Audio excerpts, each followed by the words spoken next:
Psycho by Robert Bloch. Norman Bates heard the noise, and a shock went through him. It sounded as though somebody was tapping on the window pane. He looked up hastily, half prepared to rise, and the book slid from his hands to his ample lap. Then he realized that the sound was merely rain, late afternoon rain striking the parlor window. Norman hadn't noticed its coming, nor the twilight, but it was quite dim here in the parlor now, and he reached over to switch on the lamp before resuming his reading. The light shone down on his plump face, reflected from his rimless glasses, bathed the pinkness of his scalp beneath the thinning sandy hair. It was really a fascinating book. No wonder he hadn't noticed how fast the time had passed. It was The Realm of the Incas by Victor W. von Hagen, and Norman had never before encountered such a wealth of curious information. For example, this description of the Quechua, or victory dance, where the warriors formed a great circle moving and writhing like a snake. He read, "The drum beat for this was usually performed on what had been the body of an enemy. The skin had been flayed, and the belly stretched to form a drum, and the whole body acted as a sound box, while throbbing came out of the open mouth. Grotesque, but effective." Norman smiled, then allowed himself the luxury of a comfortable shiver. Grotesque, but effective. It certainly must have been. Imagine flaying a man, alive probably, and then stretching his belly to use it as a drum. For a moment, Norman could almost hear it, and then he remembered that rain has its rhythm too, and footsteps. Actually, he was aware of the footsteps without even hearing them. Long familiarity aided his senses. Whenever Mother came into the room, he didn't even have to look up to know she was there. In fact, he didn't look up. He pretended to continue his reading instead. "Norman, do you know what time it is?" He sighed and closed the book. "Why didn't you turn the sign on when it got dark? And why aren't you up at the office where you belong?" "Well, it started to rain so hard, and I didn't expect there'd be any traffic in this kind of weather. Anyway, it isn't likely anybody would be coming this way. Everyone takes the new highway." Norman heard the bitterness creeping into his voice. "I told you how it would be at the time when we got that advance tip that they were moving the highway. But you wouldn't listen. You never listen to me, do you? You make me sick." "Do I, boy?" Mother's voice was deceptively gentle. But that didn't fool Norman. Not when she called him boy. 40 years old, and she called him boy. "Do I, boy?" she repeated even more softly. "I make you sick, eh? Well, I think not. No, boy, I don't make you sick. You make yourself sick. Never had the gumption to leave home, never had the gumption to go out and get yourself a job, or join the army, or even find yourself a girl. You wouldn't let me." "That's right, Norman. I wouldn't let you. But if you were half a man, you would have gone your own way." He clutched at the book now and tried to focus his eyes on it. Maybe if he ignored her and pretended to be calm. But it didn't work. "Look at yourself," she was saying, the drum going boom, boom, boom, and the sound reverberating from the mangled mouth. "I know why you didn't bother to switch on the sign. I know why you haven't even gone up to open the office tonight. You didn't really forget. It's just that you don't want anyone to come. You hope they won't come." "All right," he muttered. "I admit it. I hate running a motel. Always have." "It's more than that, boy. You hate people. Because really you're afraid of them, aren't you? Rather snuggle up in a chair under the lamp and read." "There's a lot worse things I could be doing. You always told me that yourself. At least I never went out and got into trouble. Isn't it better to improve my mind?" "Improve your mind? Ha! I know the sort of thing you read. Trash, and worse than trash. This happens to be a history of the Inca civilization. I'll just bet it is, and I'll just bet it's crammed full with nasty bits about those dirty savages, like the one you had about the South Seas. You can read all the books in the world, and you'll still be the same. I don't need to listen to a lot of vile, obscene rigmarole to know what you are. A big, fat, overgrown mama's boy." It was deafening him, the drumbeat of her words, the drumbeat in his own chest. I know what you're thinking, Norman. I know all about you, boy. More than you dream. But I know that, too, what you dream. You're thinking you'd like to kill me, aren't you, Norman? But you can't, because you haven't the gumption. Norman stood up slowly. He didn't dare trust himself to turn and face her, not yet. He had to tell himself to be calm first. Be very, very calm. He started to swing around, his mouth working, framing the phrases, when the buzzer sounded. That was the signal. It meant somebody had driven in up at the motel and was ringing for service. Without even bothering to look back, Norman walked into the hall, took his raincoat from the hanger, and went out into the darkness. The rain had been falling steadily for several minutes before Mary noticed it and switched on the windshield wiper. At the same time, she put on the headlights. It had gotten dark quite suddenly, and the road ahead was only a vague blur between the towering trees. Trees? She couldn't recall a stretch of trees along here the last time she'd driven this way. Of course, that had been the previous summer, and she'd come into Fairvale in broad daylight, alert and refreshed. Now she was tired out from the 18 hours of steady driving, but she could still remember and sense that something was wrong. Remember. That was the trigger word. Now she could remember dimly how she'd hesitated back there about a half hour ago when she came to the fork in the road. That was it. She had taken the wrong turn. And now here she was, God knows where, with this rain coming down and everything pitch black outside. Get a grip on yourself now. You can't afford to be panicky. The worst part of it is over. It is true, she told herself. The worst part was over. The worst part had come yesterday afternoon when she stole the money. She had been standing in Mr. Lowry's office when old Tommy Cassidy hauled out that big green bundle of bills and put them down on the desk. 36,000s and 8 500s added up to $40,000. Tommy Cassidy had put them down just like that, fanning them casually as he announced he was closing the deal and buying a house as his daughter's wedding present. Mr. Lowry pretended to be just as casual as he went through the business of signing the final papers.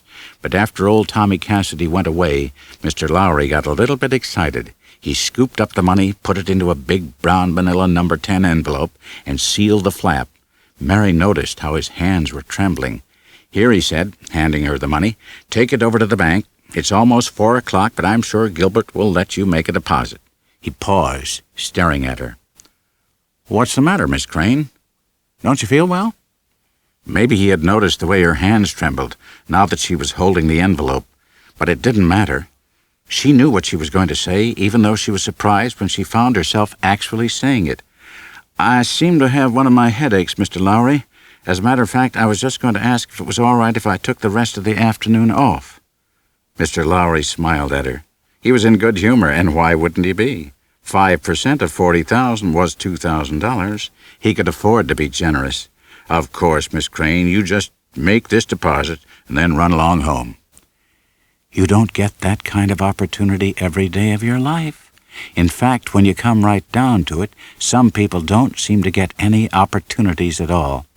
Mary Crane had waited over 27 years for hers. The opportunity to go on to college had vanished at 17 when Daddy was hit by a car. Mary went to business school for a year instead, and then settled down to support Mom and her kid sister Lila. The opportunity to marry disappeared at 22, when Dale Belder was called up to serve his hitch in the Army. Pretty soon he was stationed in Hawaii, and before long he began mentioning this girl in his letters, and then the letters stopped coming. When she finally got the wedding announcement, she didn't care anymore. Besides, Mom was pretty sick by then. It took her 3 years to die while Lila was off at school. Mary had insisted that Lila go to college, come what may, but that left her carrying the whole load, between holding down a job at the Lowry agency all day and sitting up with Mom half the night. There wasn't time for anything else, not even time to note the passing of time.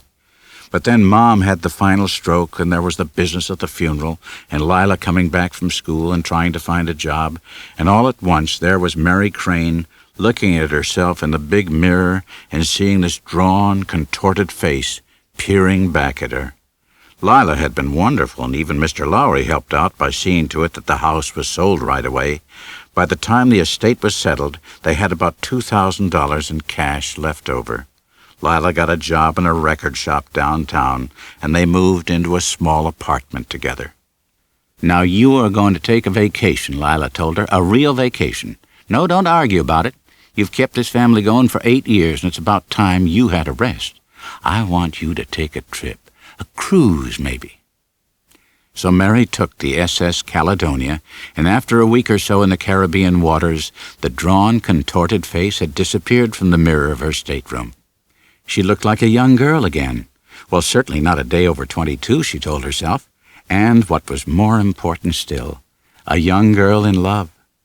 Sam Loomis was a good 10 years older than Dale Belter had been, and pretty much on the quiet side, but she loved him. It looked like the first real opportunity of all, until Sam explained a few things. There was this hardware store in the little town called Fairvale up north. Sam inherited the business, plus about $20,000 in debts.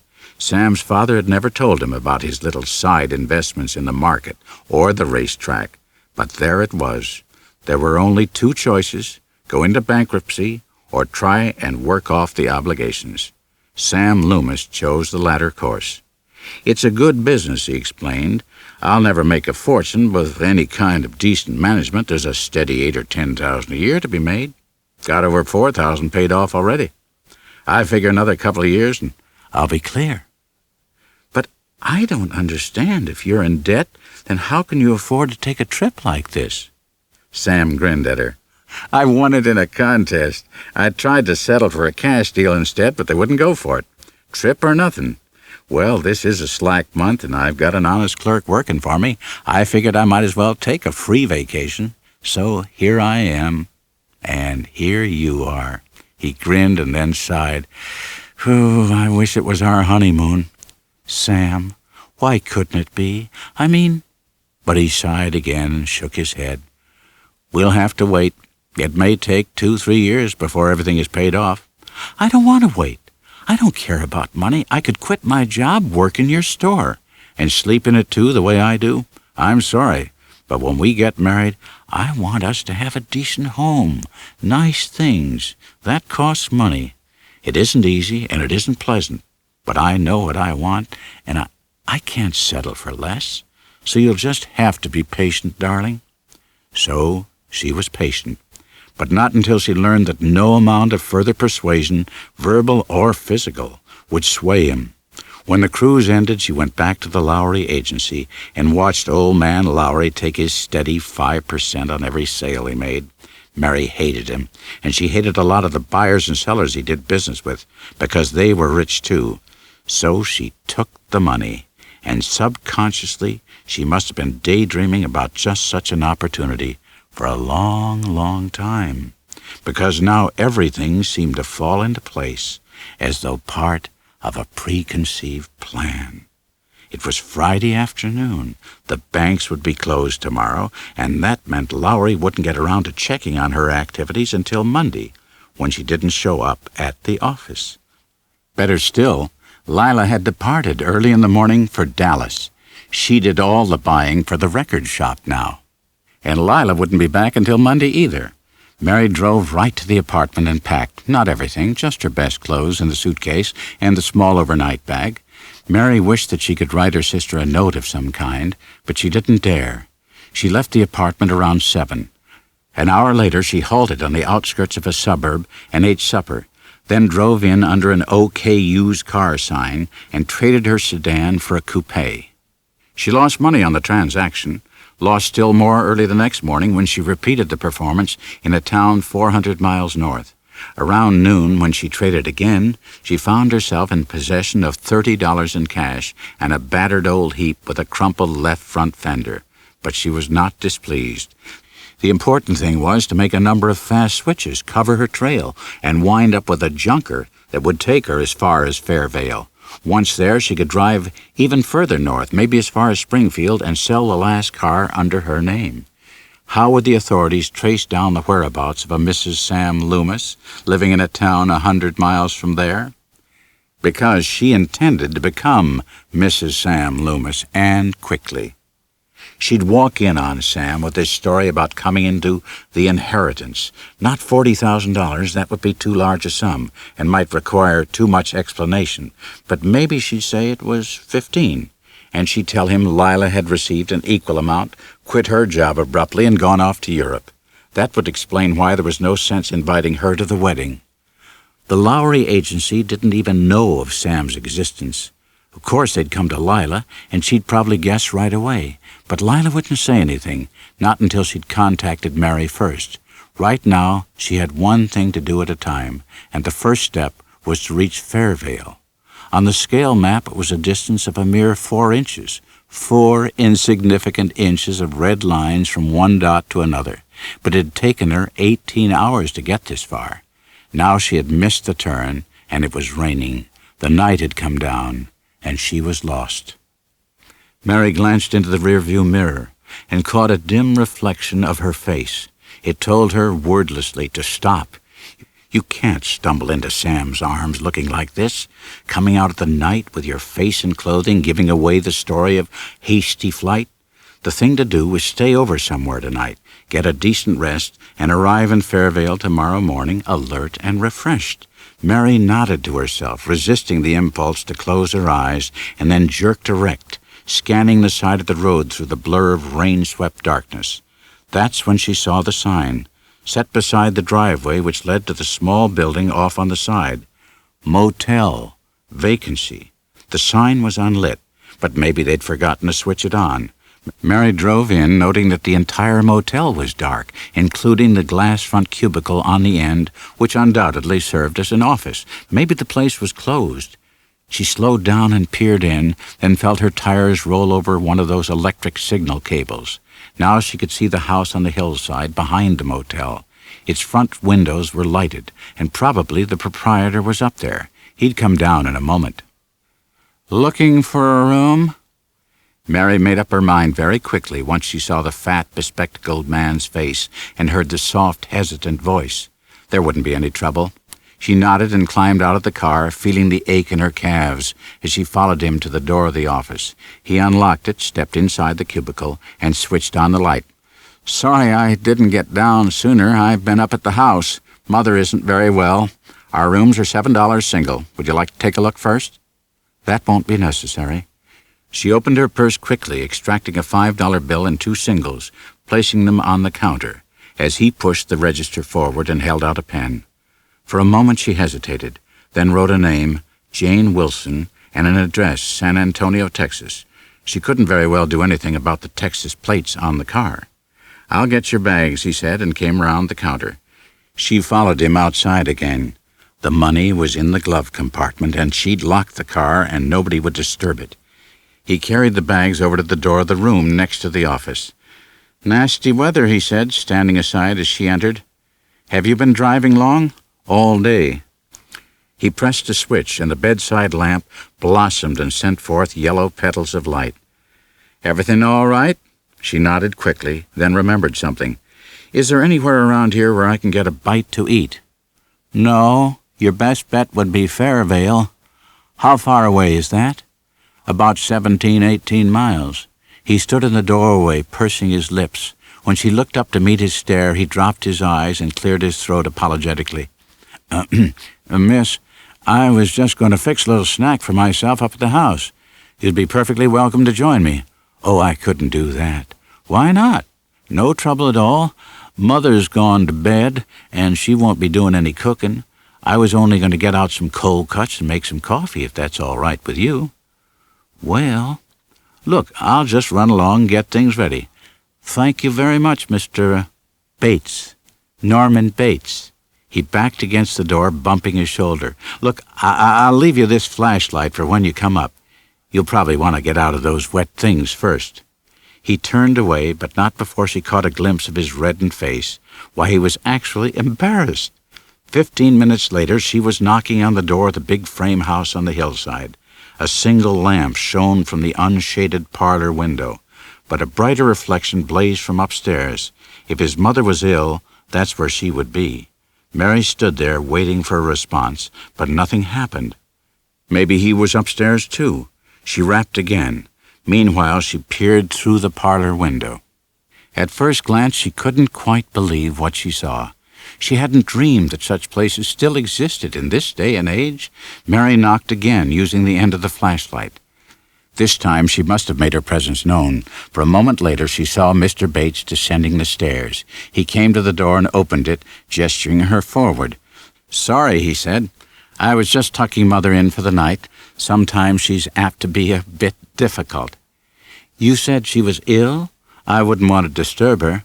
"Oh, you won't make any bother. She'll probably sleep like a baby. Here, let me just take your coat and hang it up.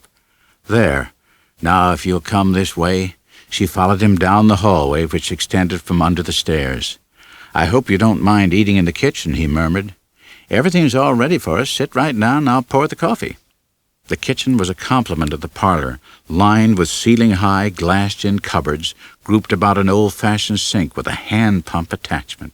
The big wood stove squatted in one corner, but it gave off a grateful warmth, and the long wooden table bore a welcome display of sausage, cheese, and homemade pickles. Mr. Bates helped her fill her plate. "Go right ahead. Don't wait for me. You must be hungry."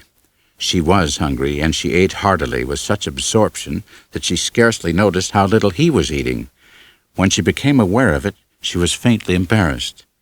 "But you haven't touched a thing." "I'm not very hungry." He refilled her coffee cup. "I'm afraid Mother gets me a little upset sometimes." His voice lowered again, and the apologetic note returned. "I guess it's my fault. I'm not too good at taking care of her." "You live here all alone, the two of you?" "Yes. There's never been anybody else. Never." "Must be pretty hard on you." "I'm not complaining. Don't misunderstand." He adjusted the rimless spectacles. "My father went away when I was still a baby. Mother took care of me all alone. There was enough money on her side of the family to keep us going, I guess, until I grew up, and then she mortgaged the house, sold the farmland, and built this motel. We ran it together, and it was a good thing, until the new highway cut us off. Actually, she started failing long before then, and it was my turn to take care of her. But sometimes it isn't so easy." "There are no other relatives?" "None." "And you've never married?" His face reddened, and he glanced down at the checkered tablecloth. Mary bit her lip. "I'm sorry. I didn't mean to ask personal questions." "Oh, that's all right." His voice was faint. "I've never married. Mother was funny about those things." Mary finished her coffee, fished in her purse for cigarettes, and offered the package to Mr. Bates. "Oh, no, thank you. I don't smoke." "Mind if I do?" "Not at all. Go right ahead." He hesitated. "I'd like to offer you a drink, but you see, Mother doesn't approve of liquor in the house." Mary leaned back, inhaling. Suddenly she felt expansive. Funny what a little warmth, a little rest, a little food could do. An hour ago she'd been lonely, wretched, and fearfully unsure of herself. Now everything had changed. Perhaps it was listening to Mr. Bates which had altered her mood in this way. He was the lonely, wretched, and fearful one, really. In contrast, she felt 7 feet tall. It was this realization which prompted her to speak. "You aren't allowed to smoke? You aren't allowed to drink? You aren't allowed to see any girls? Well, just what do you do besides run the motel and attend to your mother?" "Oh, I have lots of things to do, really. I read quite a bit. And there are other hobbies." He glanced up at a wall shelf, and she followed his gaze. A stuffed squirrel peered down at them. "Hunting?" "Well, no, just taxidermy. George Blount gave me that squirrel to stuff. He shot it. Mother doesn't want me to handle firearms." "Mr. Bates, you'll pardon me for saying this, but how long do you intend to go on this way? You're a grown man. You certainly must realize that you can't be expected to act like a little boy all the rest of your life.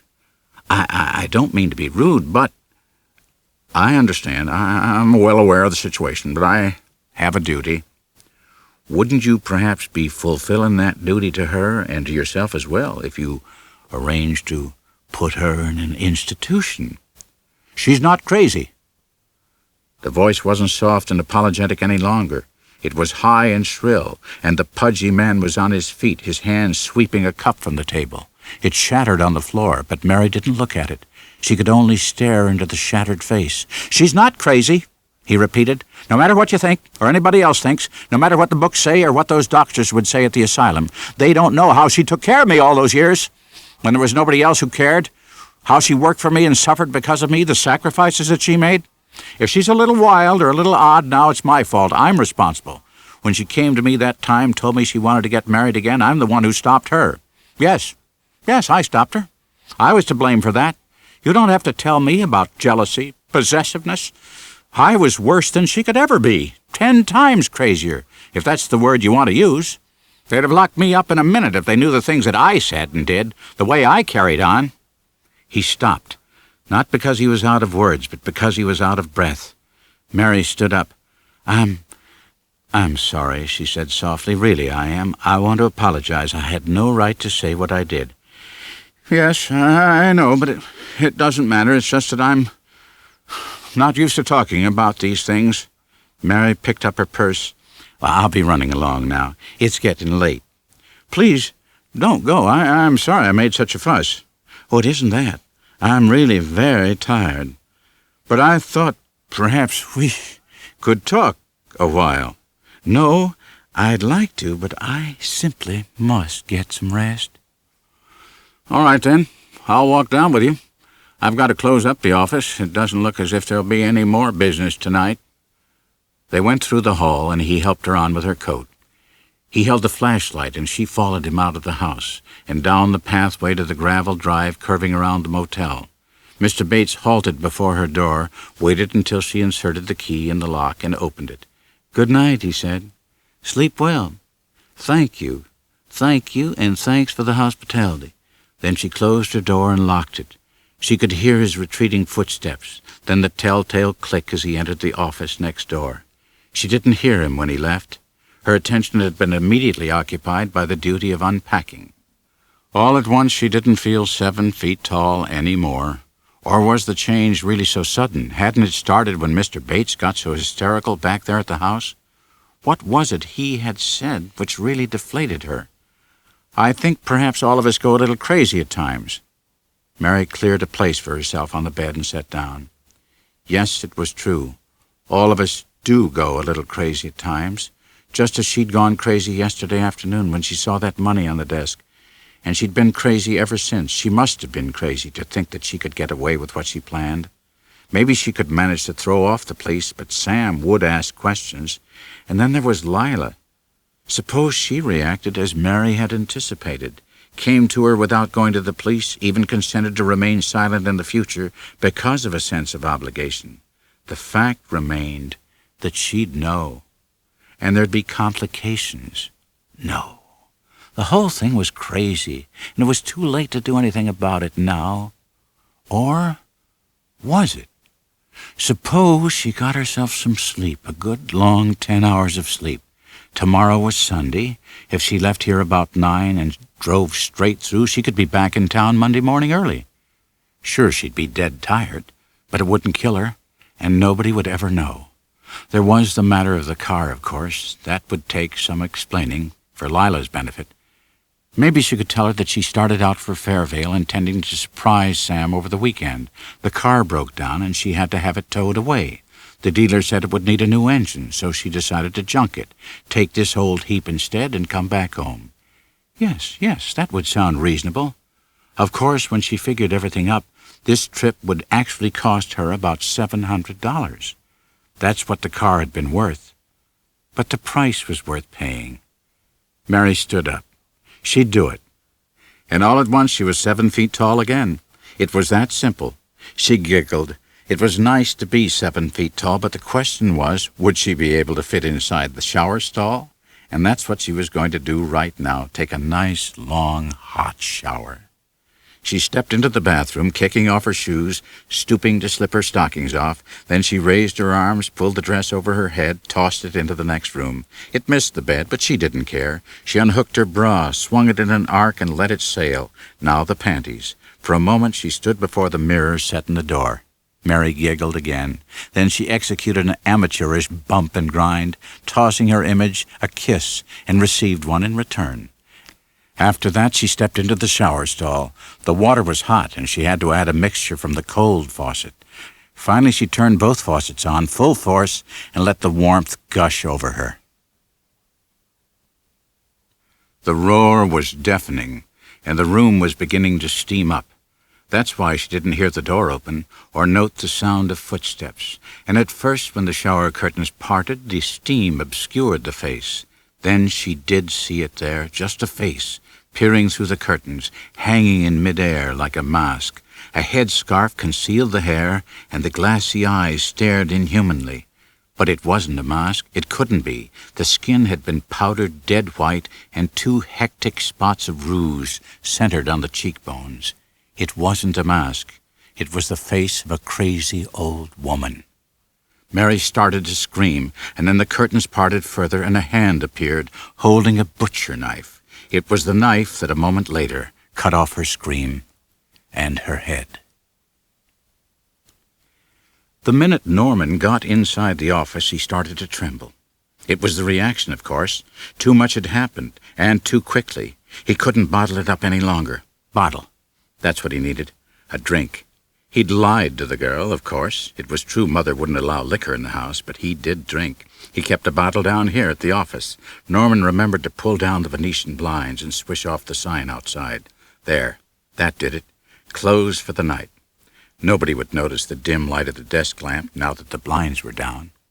He tilted the pint back and drank, closing his eyes as he did so. The whiskey burned, and that was good. Let it burn away the bitterness. The warmth crept down his throat, exploded in his stomach.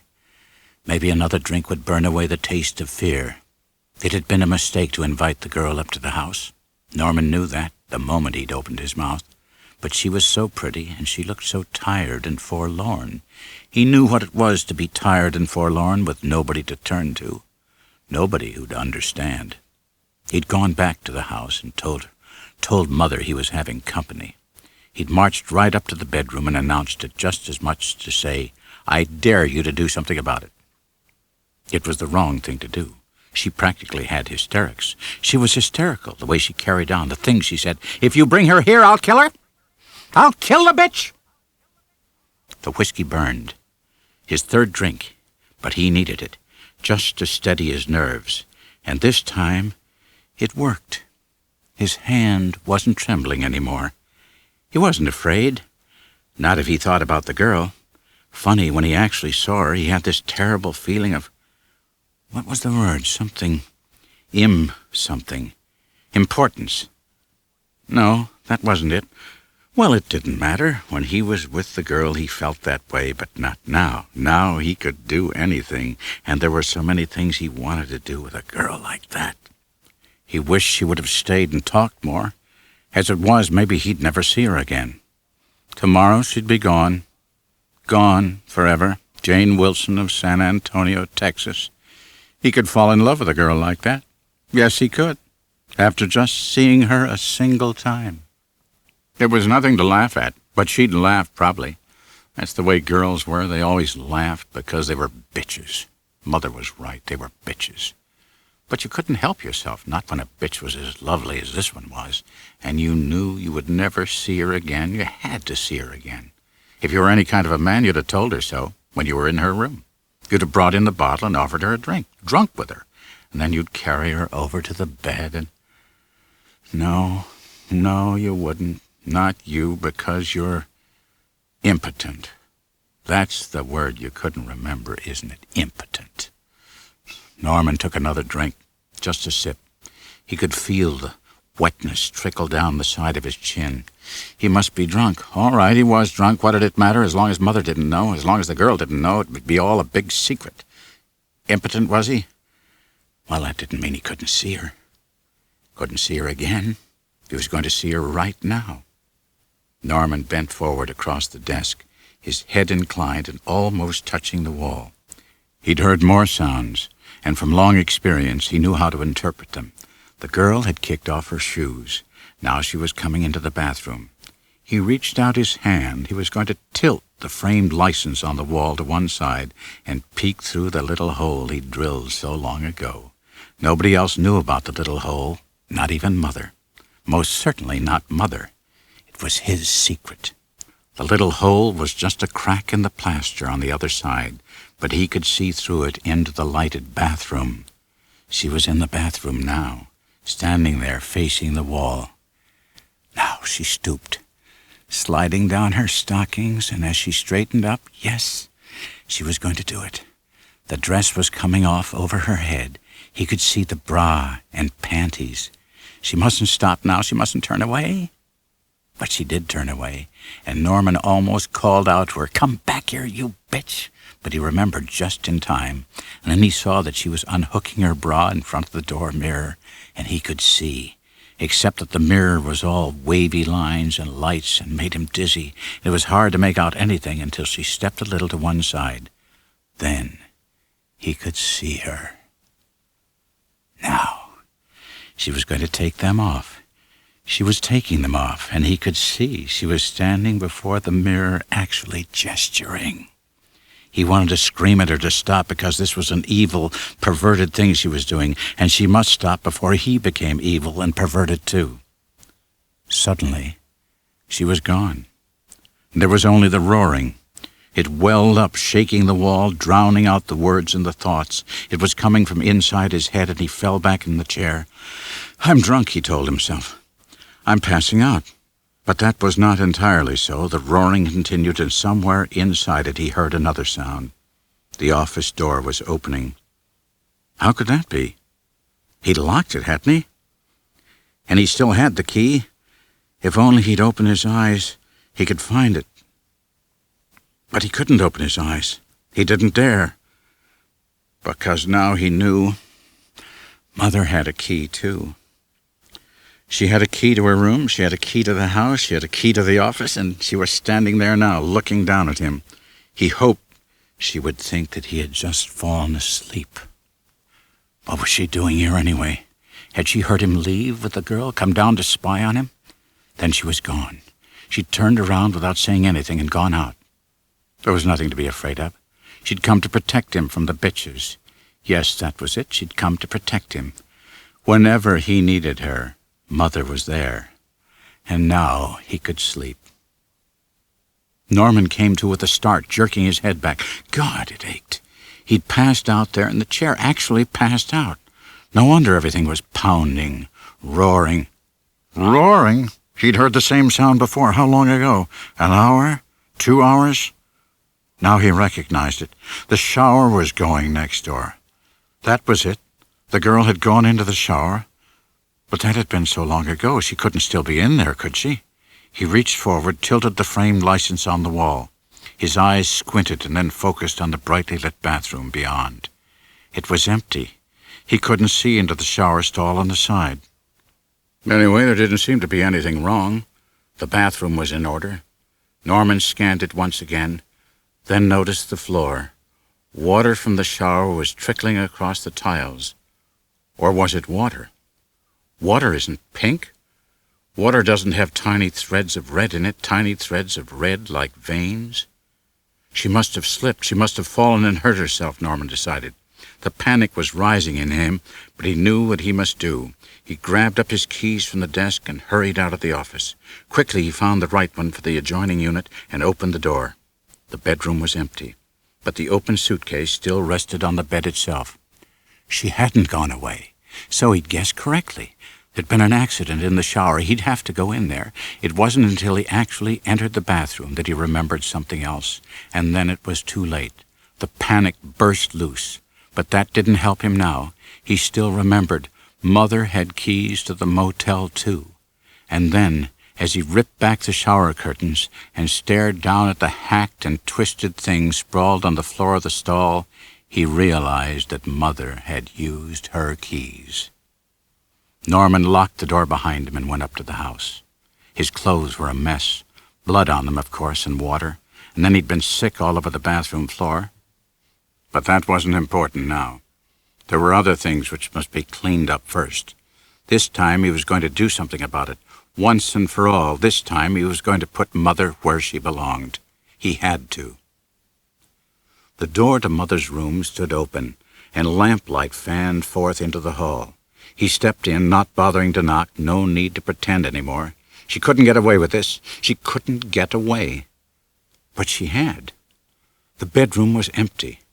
He could see the rumpled indentation where she had lain, see the covers flung back on the big four-poster, smell the faint, musty scent still in the room.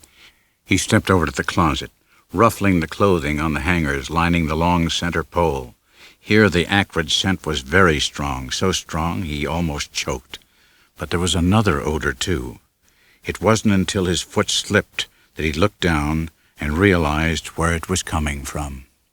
One of her dresses and a headscarf were balled up on the floor.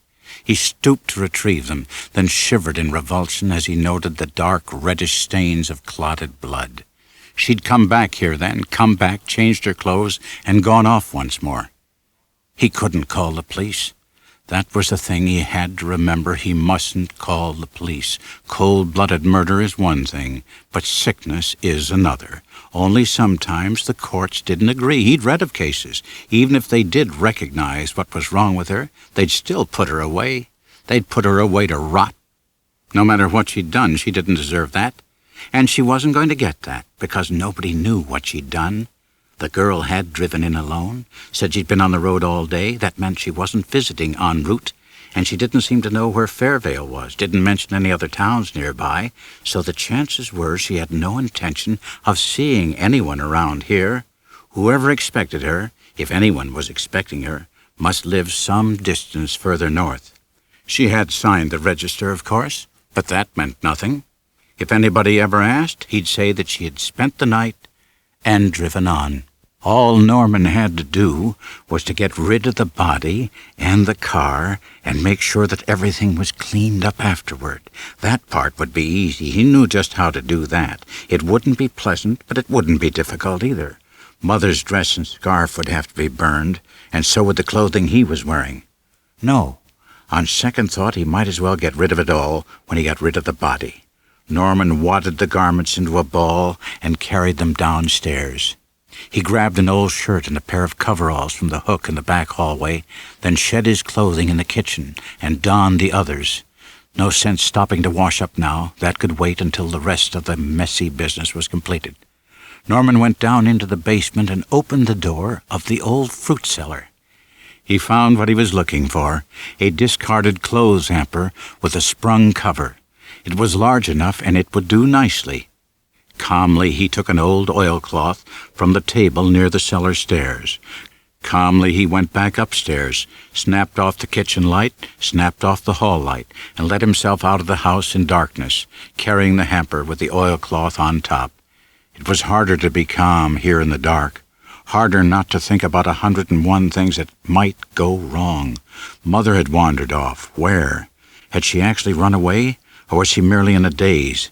Maybe she'd gone down past the woods back of the house, along the narrow 10-acre strip of their land, which stretched off into the swamp. Wouldn't it be better to search for her first? Norman sighed and shook his head. He couldn't afford the risk, not while that thing still sprawled in the shower stall back at the motel. Leaving it there was even more risky. He'd had the presence of mind to turn off all the lights, both in the office and in her room, before leaving. But even so, one never knew when some night owl might show up and nose around looking for accommodations. He stumbled along in the pitch blackness of moonless midnight. Norman was very grateful when he finally opened the door of the girl's room and eased the hamper inside, then set it down and switched on the light. The soft glow reassured him for a moment, until he remembered what the light would reveal when he went into the bathroom. He stood in the center of the bedroom now and began to tremble. No, I can't do it. I can't look at her. I won't go in there. I won't. But you have to. There's no other way. And stop talking to yourself. but he couldn't hold back his nausea, his dizziness, and his dry, convulsive retching when it actually came to going into the shower stall and doing what must be done there. He found the butcher knife almost at once. It was under the torso. He dropped that into the hamper immediately. There was an old pair of gloves in his coverall pockets. He had to put them on before he could bring himself to touch the rest. The head was the worst. Nothing else was severed, only slashed, and he had to fold the limbs before he could wrap the body in the oilcloth and crowd it down into the hamper on top of the clothing. Then it was done, and he slammed the lid shut. That still left the bathroom and the shower stall itself to be cleaned up, but he'd deal with that part of the job when he came back. Now he had to lug the hamper out into the bedroom, then put it down while he found the girl's purse and ransacked it for the car keys. He was sweating long before he managed to open the trunk of the car and place the hamper inside, sweating not with exertion, but with fear.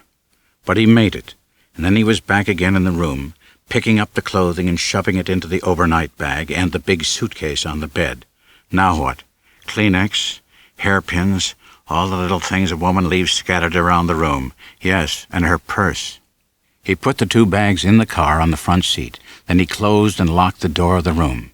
He scanned the roadway in both directions. All clear. Getting into the car, Norman started the motor and switched on the lights. He drove slowly up the slope behind the motel and along the gravel leading to the driveway in the house. Another stretch of gravel went to the rear of the house and terminated at the old shed, which had been converted to serve as a garage for Norman's Chevy.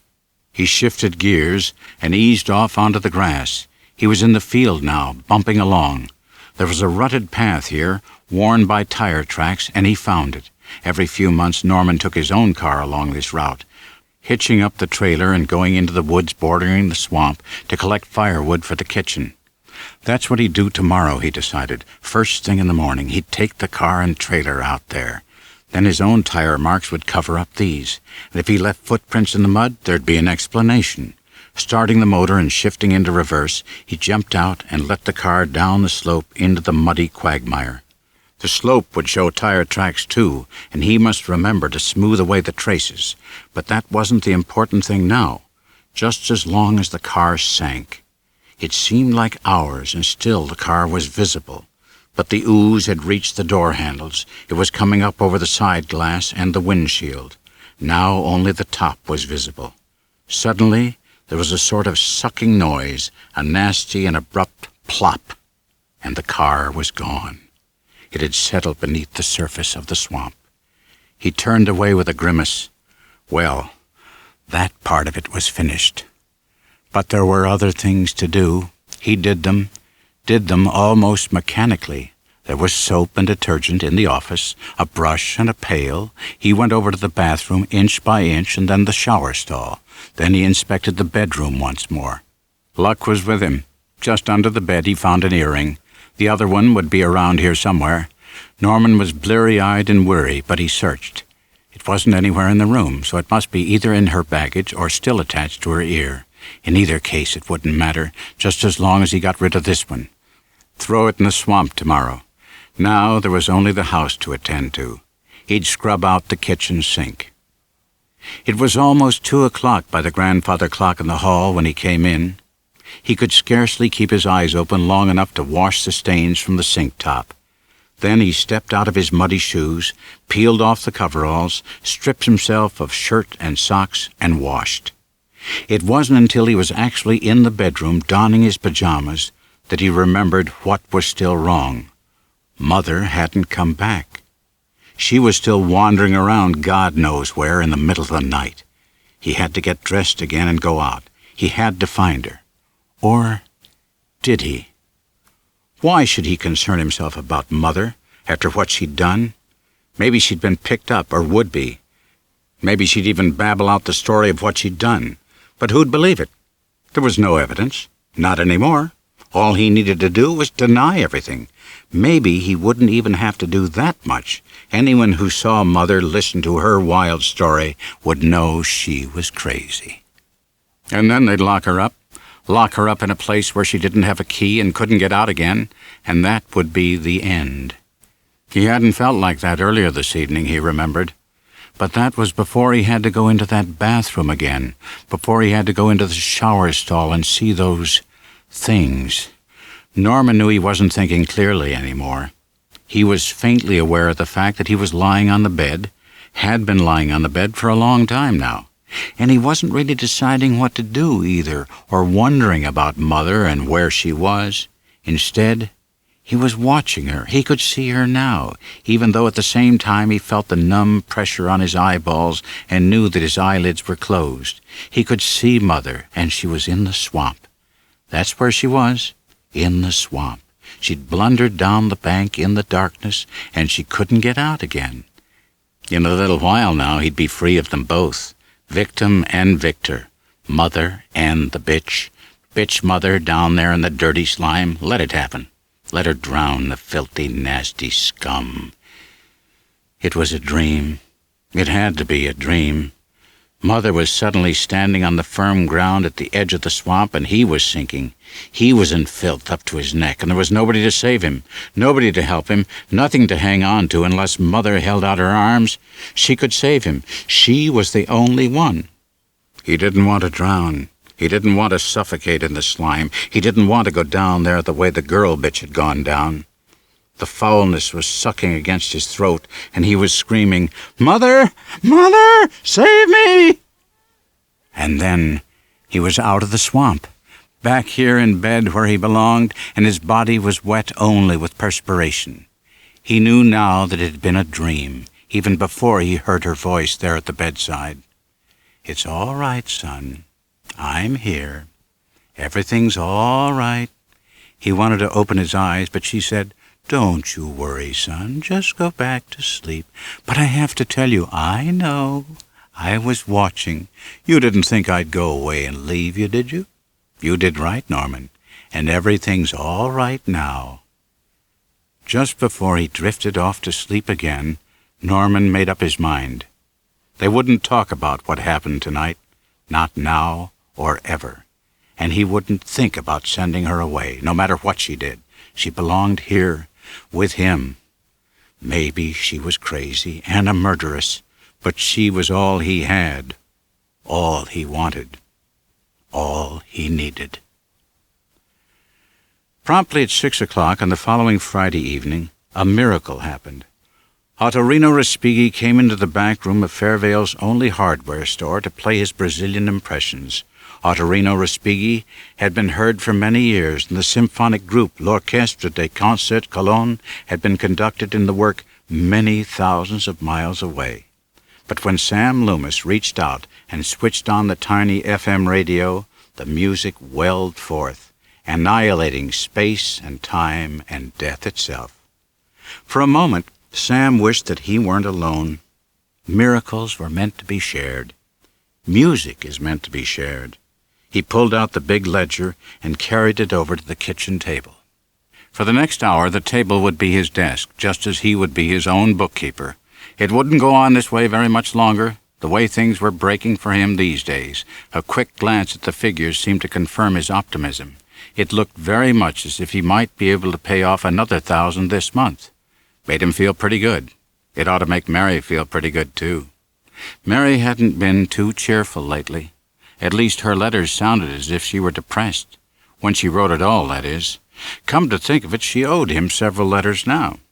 He'd written her again last Friday, and still no reply. Maybe he ought to take off a few days next week, leave Summerfield in charge here, and take a run down to see her. Just drop in and surprise her, cheer her up. Why not? Things were very slack at the moment, and Bob could handle the store alone. Sam sighed. Sometimes he almost wondered if they hadn't made a mistake when they planned ahead. After all, what did they really know about each other? Aside from the companionship of the cruise and the 2 days Mary had spent here last year, they'd never been together.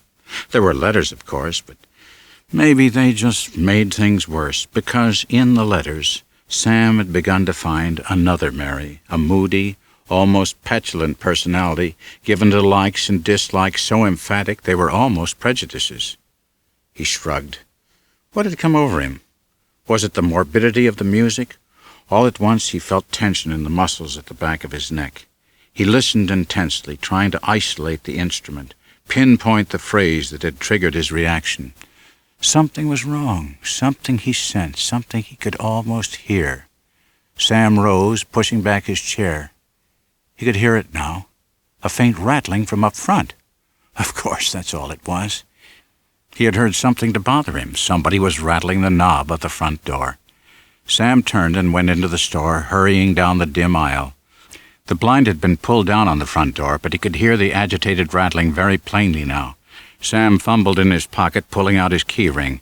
"All right," he called. "I'm opening up." And he did so deftly, swinging the door back without withdrawing the key.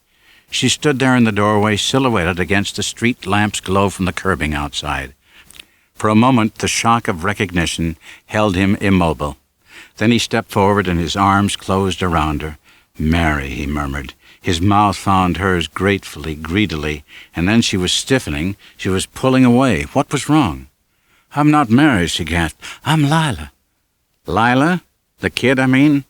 Mary's sister?" She nodded. As she did so, he caught a glimpse of her face and profile, and the lamplight glinted on her hair. It was brown, much lighter than Mary's.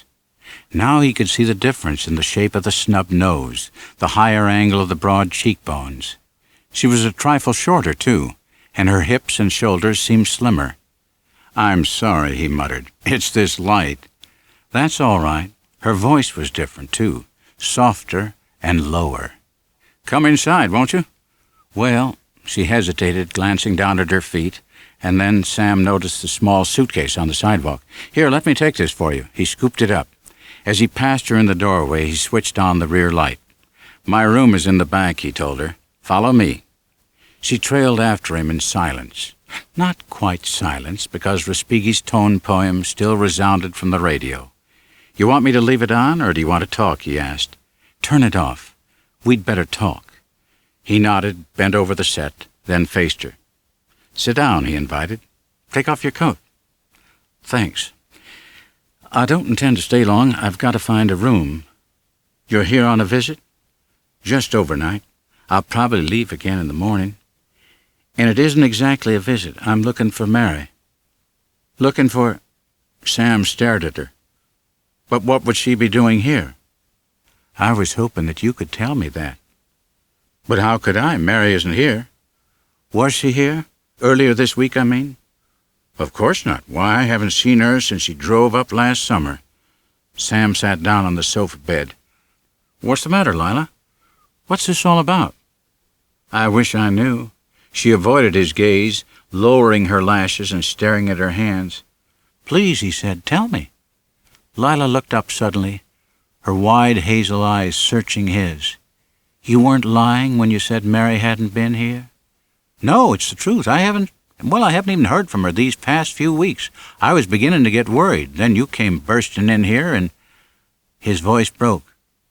"Tell me." "All right. I believe you, but there isn't much to tell. I haven't seen Mary since a week ago last night at the apartment. That's the night I left for Dallas. I spent the weekend and took a train back up late Sunday night. I got in early Monday morning. Mary wasn't at the apartment. At first I wasn't concerned. Maybe she'd left early for work. But she usually called me sometime during the day, and when she didn't phone by noon, I decided to call her at the office. Mr. Lowry answered the phone. He said he was just getting ready to call me and see what was wrong. Mary hadn't come in that morning. He hadn't seen her or heard from her since the middle of Friday afternoon. "Wait a minute," Sam said slowly. "Let me get this straight. Are you trying to tell me that Mary has been missing for an entire week?" "I'm afraid so." "Well, then why wasn't I notified before this?" He stood up, feeling the renewed tension in his neck muscles, feeling it in his throat and his voice. "Why didn't you get in touch with me? Phone me." "What about the police?" "Sam, Instead you waited all this time and then came up here to ask if I'd seen her? It doesn't make sense." "Nothing makes sense. Mr. Lowry doesn't know about you. You see, the police don't know about this. After what he told me, I agreed not to call them. But I was so worried, so frightened, and I had to know, and that's why today I decided to drive up here and find out for myself. I thought maybe the two of you might have planned it together." "Planned what?" Sam shouted. "That's what I'd like to know." The answer was soft, but there was nothing soft about the face of the man who stood in the doorway. He was tall, thin, and deeply tanned. A gray Stetson shadowed his forehead, but not his eyes. The eyes were ice blue and ice hard. "Who are you?" Sam muttered. "How did you get in here?" "Front door was unlocked, so I just stepped inside. I came here to get a little information, but I see Miss Crane already beat me to the question. Maybe you'd like to give us both an answer now?" "Answer? That's right." The tall man moved forward, one hand dipping into the pocket of his gray jacket. Sam lifted his arm, then dropped it as the hand came forth, extending a wallet. The tall man flipped it open. "The name's Arbogast. Milton Arbogast, licensed investigator representing Parity Mutual. We carry a bonding policy on the Lowry agency your girlfriend worked for. That's why I'm here now. I want to find out what you two did with the $40,000. The gray Stetson was on the table now, and the gray jacket was draped over the back of one of Sam's chairs. Arbogast snubbed his third cigarette in the ashtray and immediately lighted another. "All right," he said. "So you didn't leave Fairvale any time during the past week. I'll buy that, Loomis. Of course, that doesn't prove Mary Crane hasn't been to see you." Sam sighed. "But she didn't. Look, you heard what Lila here just told you. I haven't even heard from Mary for weeks. I wrote her a letter last Friday, the very day she's supposed to have disappeared. Why would I do a thing like that if I knew she was going to come here? To cover up, of course. Very smart move." Arbogast exhaled savagely. Sam rubbed the back of his neck.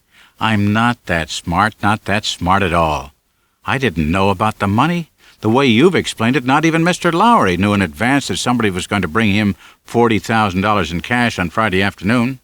Certainly Mary didn't know. How could we possibly plan anything together? She could have phoned you from a pay station after she took the money on Friday night and told you to write her." "Check with the phone company," Sam answered wearily. "You'll find I haven't had any long-distance calls for a month." Arbogast nodded. "So she didn't phone you. She drove straight up, told you what happened, and made a date to meet you later after things cooled down." Lila bit her lip. "My sister's not a criminal. You don't have any right to talk about her that way. You have no real proof that she took the money. Maybe Mr. Lowry took it himself. Maybe he cooked up this whole story just to cover up." "Sorry," Arbogast muttered. "I know how you feel, but you can't make him your patsy. Unless the thief is found, tried, and convicted, our company doesn't pay off, and Lowry is out the $40,000, so he couldn't profit from the deal in any way. Besides, you're overlooking obvious facts. Mary Crane is missing.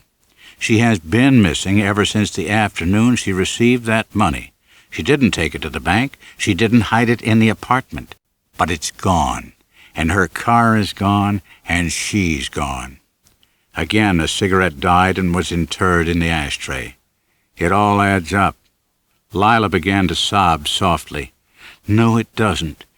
You should have listened to me when I wanted to call the police. Instead, I let you and Mr. Lowry talk me out of it, because you said you wanted to keep things quiet, and maybe if we waited, Mary would decide to bring the money back. You wouldn't believe what I said, but I know now that I was right. Mary didn't take that money. Somebody must have kidnapped her. Somebody who knew about it." Arbogast shrugged, then rose wearily and walked over to the girl. He patted her shoulder. "Listen, Miss Crane, we went through this before, remember? Nobody else knew about the money. Your sister wasn't kidnapped. She went home, packed her own bags, drove off in her own car, and she was alone. Didn't your landlady see her go off? So be reasonable." "I am reasonable. You're the one who doesn't make sense. Following me up here to see Mr. Loomis." The investigator shook his head. "What makes you think I followed you?" he asked quietly. "How else did you happen to come here tonight? Outside of me, no one knew. You didn't even know Sam Loomis existed." Arbogast shook his head. "I knew. Remember up at your apartment when I looked through your sister's desk? I came across this envelope." He flourished it. "Why, it's addressed to me," Sam muttered, and rose to reach for it. Arbogast drew his hand away. "You don't need this. There's no letter inside, just the envelope, but I can use it because it's in her handwriting." He paused. As a matter of fact, I've been using it ever since Wednesday morning when I started out for here." "You started out for here on Wednesday?" Lila dabbed at her eyes with a handkerchief. "That's right. I wasn't following you. I was way ahead of you. The address on the envelope gave me a lead. That plus Luma's picture in the frame next to your sister's bed. With all my love, Sam." Easy enough to figure out the connection. So I decided to put myself in your sister's place. I've just laid my hands on $40,000 in cash. I've got to get out of town fast. Where do I go? My natural impulse would be to come straight to Loverboy here. Sam hit the kitchen table so hard that the cigarette butts jumped out of the ashtray. "That's about enough," he said. "So far you haven't offered one word of proof to back up any of this." Arbogast fumbled for another cigarette. "You want proof, eh? What do you think I've been doing back there on the road ever since Wednesday morning? That's when I found the car." "You found my sister's car?" Lila was on her feet. "Sure. I had a funny hunch that one of the first things she'd do would be to ditch it, so I called around town to all the dealers in the used car lots, giving a description and the license number. Sure enough, it paid off. I found the place, showed the guy my credentials, and he talked. Turned out that Mary Crane made a fast trade with him on Friday night just before closing time. Took a hell of a beating on the deal, too. But I got all the information on the title and a full description of the heap she drove out with. Heading north. So I headed north, too. But I couldn't go very fast. I was playing one hunch, that she'd stick to the highway because she was coming here. Probably drive straight through the first night. So I drove straight through for 8 hours. Then I spent a lot of time around Oklahoma City checking motels along the highway and used car places on the road. I figured she might switch again just to be on the safe side. But no dice. Thursday I got up as far as Tulsa. Same routine, same results. It wasn't until this morning when the needle turned up in the haystack. Another lot, another dealer, just north of there. She made the second trade early last Saturday, took another shellacking, and ended up with a blue 1953 Plymouth with a bad front fender. He took a notebook from his pocket. "It's all down here in black and white," he said. "As far as I'm concerned, this is the place she was heading for, and unless something unexpected happened, unless the car broke down or there was an accident, she should have arrived here late last Saturday night." "But she didn't," Sam said. "I haven't seen her. Look, I can dig up proof if you want it. Last Saturday night I was over at the Legion Hall playing cards. Plenty of witnesses. Sunday morning I went to church. Sunday noon I had dinner at—" Arbogast raised a hand wearily. "Okay, I get the message. You didn't see her. So, something must have happened. I'll start checking back." "What about the police?" Lila asked. "I still think you ought to go to the police." Arbogast picked up the gray Stetson. "We've tried it the hard way so far. I admit it. But if we locate her without dragging in the authorities, we might save our client and the company a lot of bad publicity." "But if you're right and Mary did get this far, then why hasn't she been to see me? That's what I want to know, just as badly as you do," Sam told him. "And I'm not going to wait much longer to find out." "Will you wait another 24 hours?" Arbogast asked. "What do you have in mind?" "More checking, like I said." He raised his hand to forestall Sam's objection. "Maybe somebody saw her, because I still think my hunch is right. She intended to come here." "And if you don't find out in 24 hours?" "Then I'm willing to call it quits, go to the police, do the whole missing persons routine. Okay?" Sam nodded at Arbogast. "All right. It's a deal. But I'm warning you right now, if nothing happens tomorrow and you don't notify the police, I will." Arbogast put on his jacket. "Guess I'll get a room over at the hotel. How about you, Miss Crane?" Lila looked at Sam. "I'll take her over in a little while," Sam said. "First I thought we'd go and eat. But I'll see that she's checked in, and we'll both be here tomorrow waiting." Arbogast went out. Long before the front door closed behind him, Lila was sobbing against Sam's shoulder. He said, "Take it easy. What you need right now is a little food and a lot of rest. Things won't look so black tomorrow." "Do you really think so, Sam?" "Yes, I do." It was the first time he'd ever lied to a woman. Tomorrow became today, Saturday, and for Sam it was a time for waiting. He phoned Lila from the store around 10, and she was already up, had already eaten breakfast. Arbogast wasn't in. Apparently he'd gotten an early start. But he'd left a note for Lila downstairs saying that he would call in sometime during the day. "Why don't you come over here and keep me company?" Sam suggested over the phone. "No sense sitting around in your room. We can have lunch together and check back at the hotel to see if Arbogast calls. Better still, I'll ask the operator to transfer any calls over here to the store." Lila agreed, and Sam felt better. He didn't want her to be alone today. Too easy for her to start brooding about Mary. God knows he'd done enough of it himself all night. He'd done his best to resist the idea, but he had to admit that Arbogast's theory made sense. Mary must have planned to come here after she took the money. If she had taken it, that is. That was the worst part. Accepting Mary in the role of a thief. Mary wasn't that kind of a person. Everything he knew about her contradicted the possibility.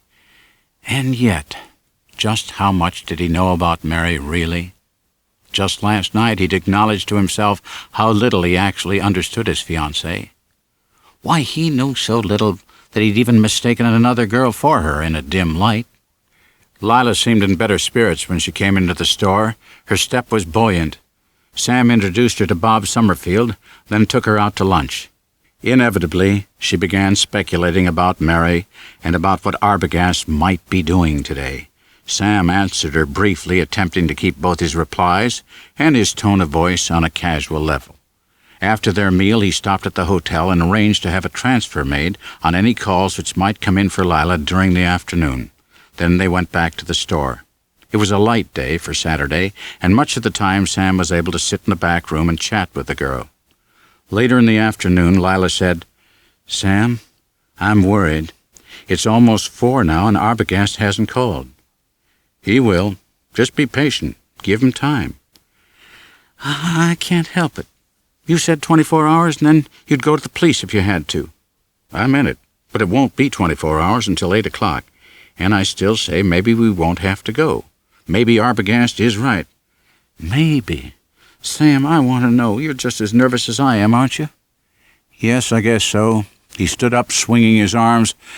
"I don't know why Arbogast hasn't called in by now. If he doesn't get in touch with us by supper time, I'll go over to Judd Chambers myself."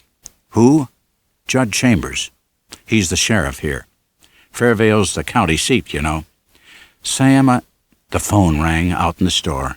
He disappeared without waiting for her to complete her sentence. Bob Summerfield was already answering.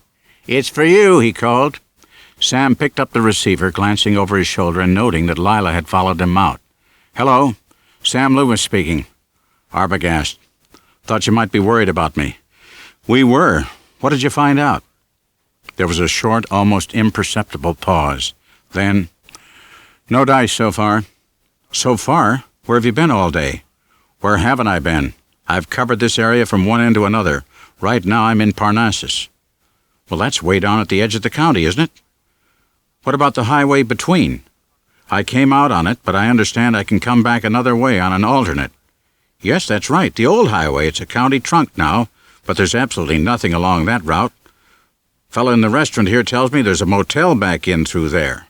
"Oh, come to think of it, I guess there is. The old Bates place. I didn't know it was still open. It isn't likely you'll find anything there." "Well, it's the last place on the list. I'm coming back anyway, so I might as well stop in. How you holding?" "All right." "And the girl?" Sam lowered his voice. "She wants me to notify the authorities immediately, and I think she's right. And after what you've told me, I know she's right. Will you wait till I get there?" "How long's it going to take?" "An hour, maybe, unless I run into something at this motel." "We'll give you an hour," Sam said. "You can find us here at the store." He hung up and turned away.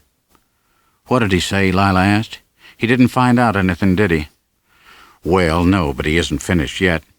There's another place where he plans to stop." "Only one more place?" "Don't say it like that. Maybe he'll hear something there. If not, he's due back within an hour. We'll go to the sheriff. You heard what I told him." "All right. We'll wait. 1 hour, you said." It wasn't a pleasant hour. Sam was almost grateful when the late Saturday afternoon crowd came in, and he had to excuse himself and go out front and help wait on the overflow, because he was beginning to feel it now. Something had happened. Something had happened to Mary. Something... "Sam?" He turned away from the cash register after completing a sale, and Lila was there.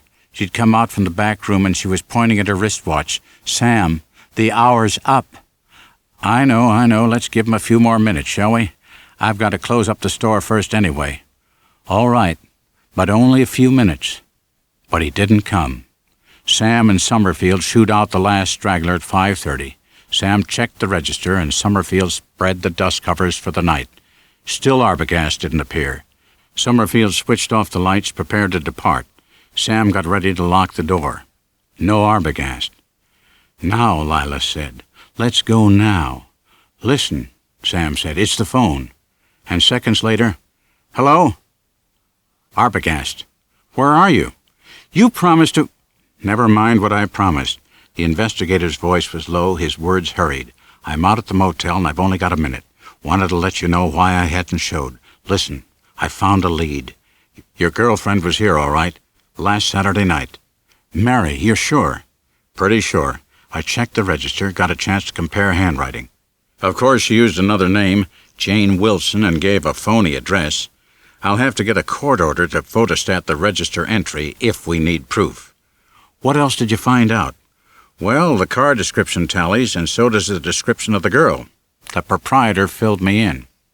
"How'd you manage to get that information?"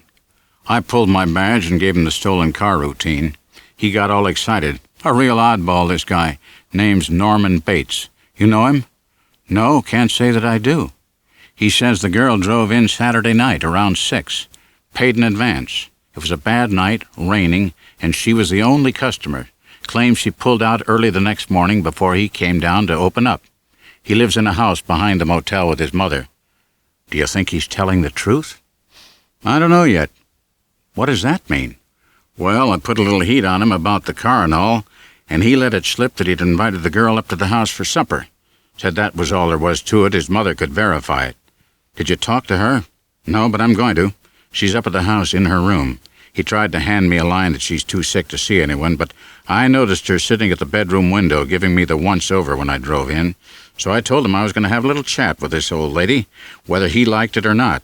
Anyway, he hot-footed it off to the house to tell his mother to get dressed. I thought I'd sneak through a call while he's gone, so you stick around until I'm finished here. Uh-oh, he's coming back. See ya." The receiver clicked and the line went dead.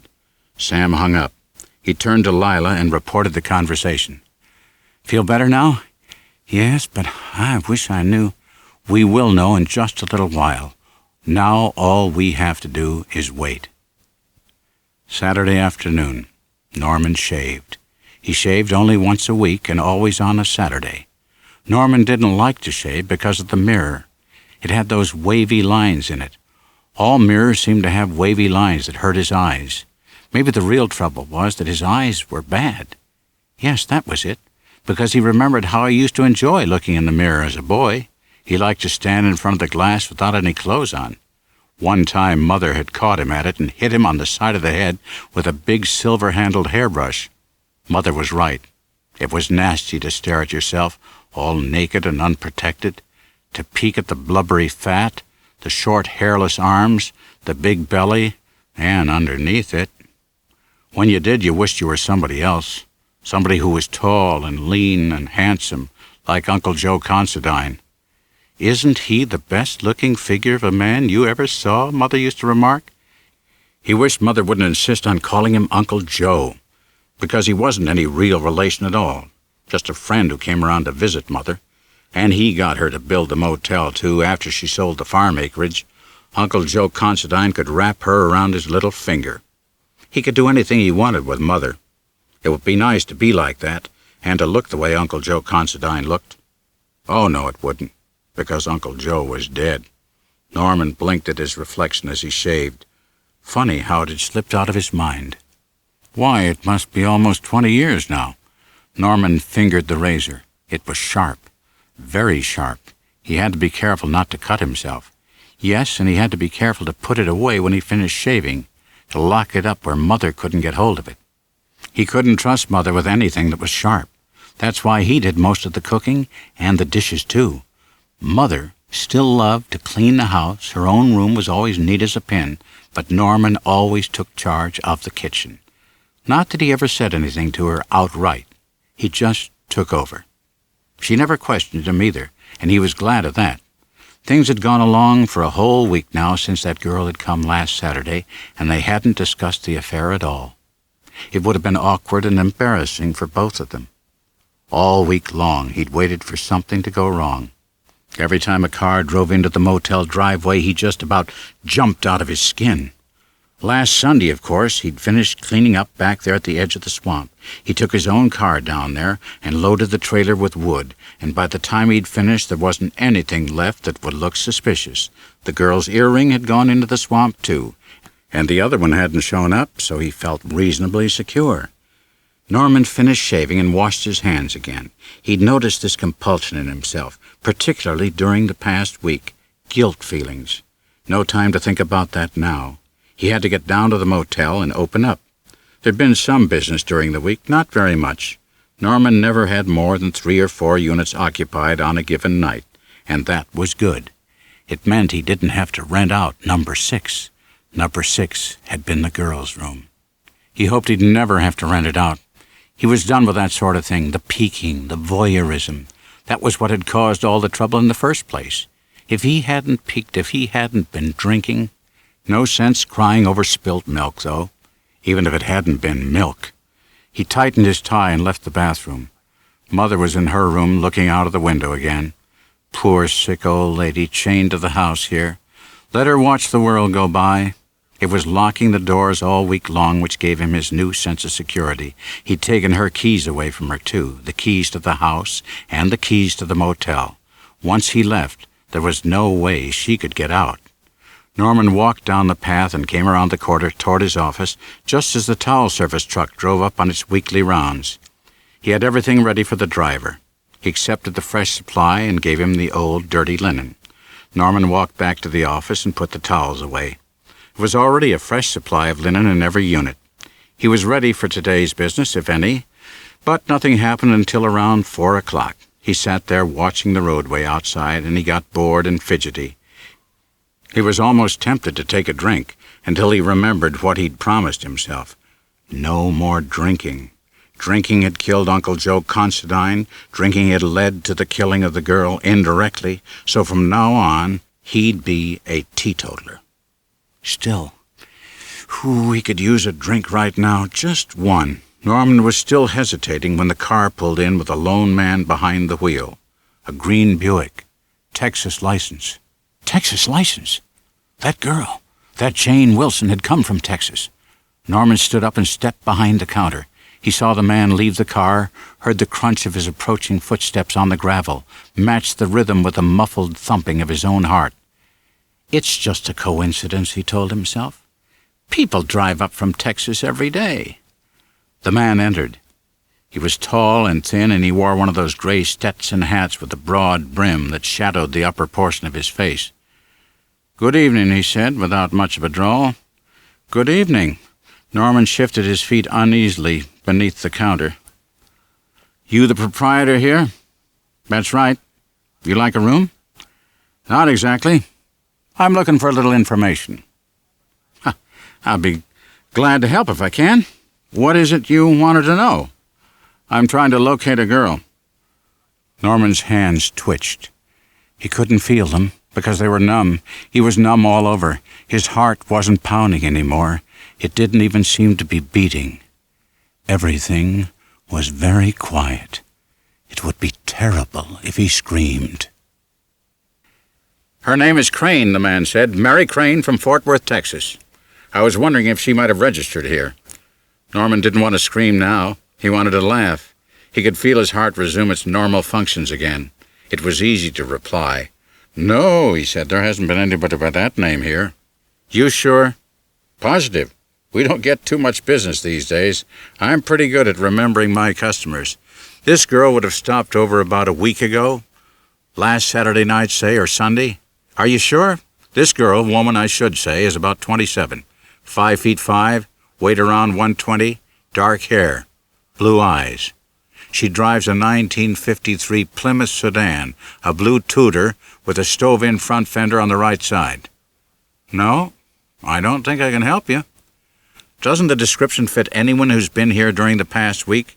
It's quite likely she would have registered under another name. Perhaps if you'd let me look at your register for a minute?" Norman put his hand on the ledger and shook his head. "Sorry, mister. I couldn't let you do that." "Maybe this will help you change your mind." The man reached into his inside coat pocket, and for a minute Norman wondered if he was going to offer him some money. The wallet came out, but the man didn't remove any bills. Instead, he flipped it open and laid it on the counter, so Norman could read the card. "Milton Arbogast," the man said, "investigator for Parity Mutual." "You're a detective?" The man nodded. "I'm here on business, Mr. Norman Bates." "Mr. Bates, my company wants me to locate this girl, and I'd appreciate your cooperation." Norman hesitated, his hand still covering the ledger. "What's this all about? What did this girl do?" "Stolen car," Mr. Arbogast told him. "Oh." Norman was a little more relieved. For a moment he'd been afraid it was something serious, that the girl was missing or wanted for some major offense. "All right," he said, "help yourself. I just wanted to make sure you had a legitimate reason." He removed his hand. "It's legitimate, all right." But Mr. Arbogast didn't reach for the register right away. First he took an envelope out of his pocket and laid it down on the counter. Then he grabbed a ledger, turned it around, and thumbed down the list of signatures. Norman watched his blunt thumb move, saw it stop suddenly and decisively. "I thought you said something about not having any customers last Saturday or Sunday." "Well, I don't recall anyone." "How about this one? This Jane Wilson from San Antonio? She signed in on Saturday night." Oh, yeah. Come to think of it, you're right." The pounding had started up in Norman's chest again, and he knew he'd made a mistake when he pretended not to recognize the description, but it was too late now. "It's the girl, all right. This handwriting is identical." "It is? Are you sure?"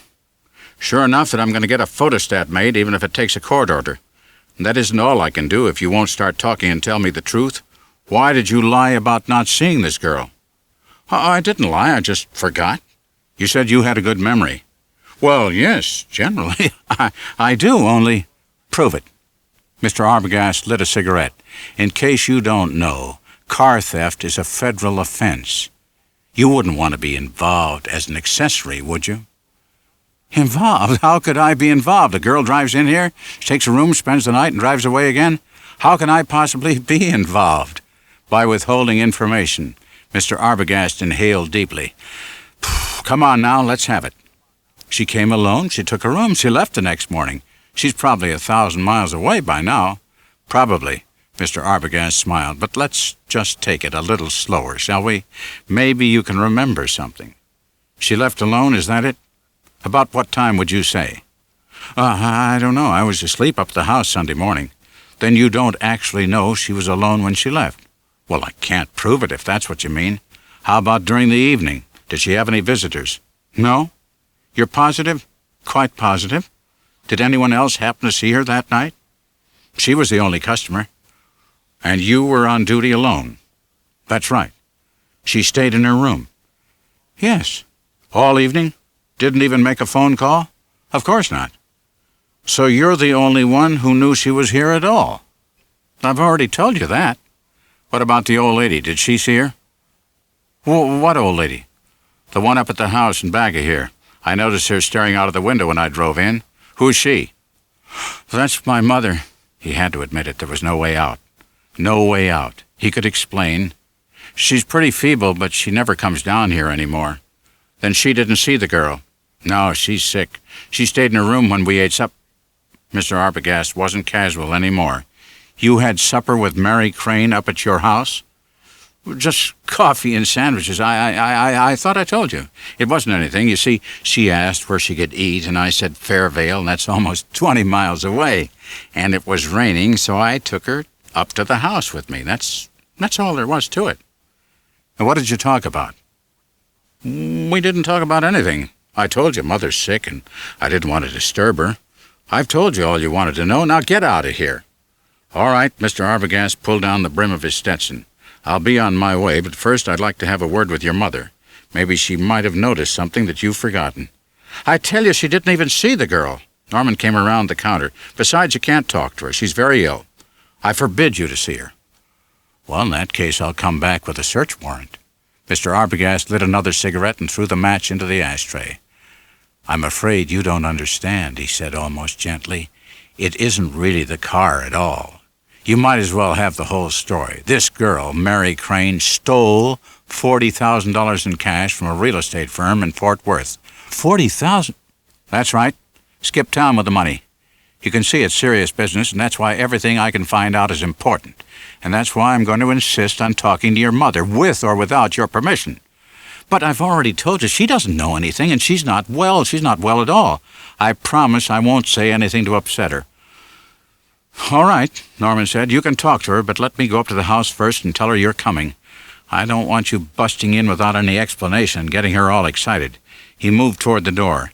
You wait here in case anyone drives in. Okay, Arbogast nodded, and Norman hurried out. It wasn't much of a climb up the hill, but he thought he'd never make it. Reaching the house, he unlocked the front door and climbed the stairs and went back into her room, intending to speak to her very calmly. But when he saw her just sitting there by the window, he couldn't hold it back. He began to shake, and the sobs came tearing out of his chest, the terrible sobs. And he put his head down against her skirt, and he told her. All right, Mother said. She didn't seem surprised at all. We'll take care of this. Just leave everything to me. Mother, if you just talked to him for a minute, told him you don't know anything, he'd go away then. But he'd come back. $40,000, that's a lot of money. Why didn't you tell me about it? I didn't know. I swear it. I didn't know. I believe you.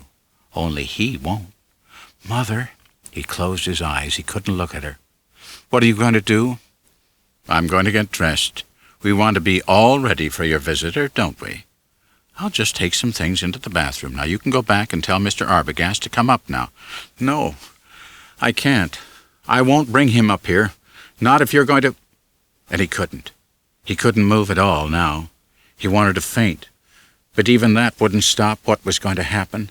In just a few minutes, Mr. Arbogast would get tired of waiting. He'd walk up to the house alone. He'd knock on the door. He'd open it and come in. And when he did, Mother, please listen to me. But she didn't listen. She was in the bathroom. She was getting dressed. She was putting on makeup. She was getting ready. And all at once she came gliding out, wearing the nice dress with the ruffles. Her face was freshly powdered and rouged. She was pretty as a picture, and she smiled as she started down the stairs. Before she was halfway down, the knocking came. It was happening. Mr. Arbogast was here. He wanted to call out and warn him, but something stuck in his throat. He could only listen as Mother cried gaily, I'm coming, just a moment now. And it was just a moment. Mother opened the door, and Mr. Arbogast walked in. He looked at her, and then he opened his mouth to say something. And as he did so, he raised his head, and that was all that Mother had been waiting for. Her arm went out, and something bright and glittering flashed back and forth. Back and forth. It hurt Norman's eyes, and he didn't want to look. He didn't have to look either, because he already knew. Mother had found his razor. Norman smiled at the elderly man and said, Here's your key. That'll be $10 for the two of you, please. The elderly man's wife opened her purse. I've got the money here, Homer. She placed a bill on the counter, nodding at Norman. Then she stopped nodding, and her eyes narrowed. What's the matter? Don't you feel good? I'm just a little tired, I guess. Be all right. Gonna close up now. So early? I thought motels stayed open until all hours, particularly on Saturday nights. Oh, we don't get much business here. Besides, it's almost 10. Almost 10. Nearly 4 hours. Oh, my God. I see. Well, good night to you. Good night. They were going out now, and he could step away from the counter. He could switch off the sign and close the office. But first, he was going to take a drink. A big drink, because he needed one. And it didn't matter whether he drank or not. Nothing mattered now. It was all over. All over. Or just beginning. Norman had already taken several drinks. He took one as soon as he returned to the motel around 6, and he'd taken one every hour since then. If he hadn't, he would never have been able to last. Never been able to stand here, knowing what was lying up there at the house underneath the hall rug. Now, of course, he'd have to go back. He'd given Mother strict orders not to touch anything, and he knew she'd obey. Funny, once it had happened, how she collapsed again. He told her to go back to her room and not to show herself at the window, just lie down until he got there. And he had locked the door, but he'd have to unlock it now. Norman closed the office and went outside. There was the Buick, Mr. Arbogast's Buick, still parked just where he had left it. Norman stepped into the car and took out the keys he'd found in Mr. Arbogast's pocket, and he drove up to the house very slowly. All the lights were out. Mother was asleep in her room, or maybe she was only pretending to be asleep. Norman didn't care. Just so she stayed out of his way until he took care of this. He didn't want Mother around to make him feel like a little boy. It took a grown man just to bundle the rug together and lift what was in it. He got it down the steps and into the back seat of the car. When he got through the field and down to the swamp, he drove along the edge away until he came to an open space. Wouldn't do to try and sink the car in the same place he'd put the other one. But this new spot was satisfactory, and he used the same method. It was really very easy in a way. Practice makes perfect. It was worse than the other time. You'd think because the Buick was a heavier car that it would sink faster, but it took 1,000,000 years until the last plop. There, it was gone forever. Norman walked back through the fields slowly. Tomorrow he'd have to return with his car and the trailer, do it all over again. But that wasn't half as important as attending to another matter. Again, it was just a matter of watching out for Mother. He'd thought it all through, and the facts just had to be faced. Somebody was going to come here and inquire about that detective. It just stood to reason, that's all. The company, something or other mutual, that employed him wasn't going to let him disappear without an investigation. So, sooner or later, there'd be questions to answer. It might be several days or even a week, the way it had been with that girl, but he knew what was coming, and this time he was going to be prepared. He had it all figured out. Just a simple little statement of fact, no special details, nothing elaborate to arouse anyone's suspicions. A fugitive girl had passed this way and gone on. A week later, a detective followed her trail, asked for and received information, then departed. "Sorry, mister, that's all I know about it." Norman knew he could tell it that way, tell it calmly and easily this time, because he wouldn't have to worry about Mother. She wasn't going to be looking out of the window. In fact, she wasn't going to be in the house at all. Even if they came with one of those search warrants, they weren't going to find Mother. That would be the best protection of all, protection for her, even more than for him. He'd made up his mind on it, and he was going to see that it worked out. There was no sense even waiting until tomorrow. He went back to the house and marched upstairs in the dark and went straight to her room. He switched on the light. She was in bed, of course, but not asleep. She hadn't been sleeping at all, just playing possum. "Norman, where on earth have you been? I was so worried." "You know where I've been, Mother. Don't pretend." "Is everything all right?" "Certainly." He took a deep breath. "Mother, I'm going to ask you to give up sleeping in your room for the next week or so." "Are you out of your mind? This is my room." "I know, and I'm not asking you to give it up permanently, only for a little while. It's for your own protection. I can't afford to let anyone see you like that detective did today. I don't want anyone to start asking you questions. You know why as well as I do. It's just impossible. So the safest thing for both of us is to make sure you're just not around." "What are you going to do? Bury me in the swamp?" "Mother," she started to laugh. It was more like a cackle, and he knew that once she really got started, she wouldn't stop. The only way to stop her was to outshout her. A week ago, Norman would never have dared, but this wasn't a week ago. It was now, and things were different. "Shut up!" he said, and the cackling ceased. "I'm sorry," he said softly, "but you must listen to me. I've got it all figured out. I'm going to take you down into the fruit cellar." "The fruit cellar? Why, I can't." "You can, and you will." "I won't." "I'm not asking you, Mother. I'm telling you. You're going to stay in the fruit cellar until I think it's safe for you to come upstairs again. And I'll hang that old Indian blanket on the wall so that it covers up the door. Norman, I refuse to even discuss it any further with you. I'm not going to budge from this room. Then I'll have to carry you. Norman, you wouldn't dare. But he did. Finally, that's just what he did. He picked her up right off the bed and carried her. She was too astonished to put up a fight, just whimpered a little.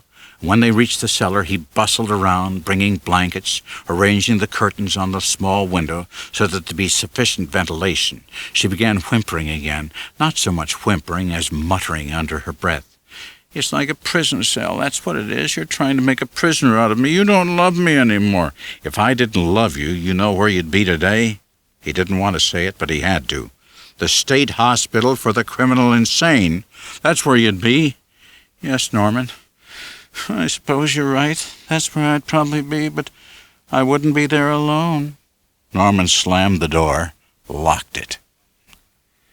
Sam and Lila sat in the back room of the store waiting for Arbogast to arrive.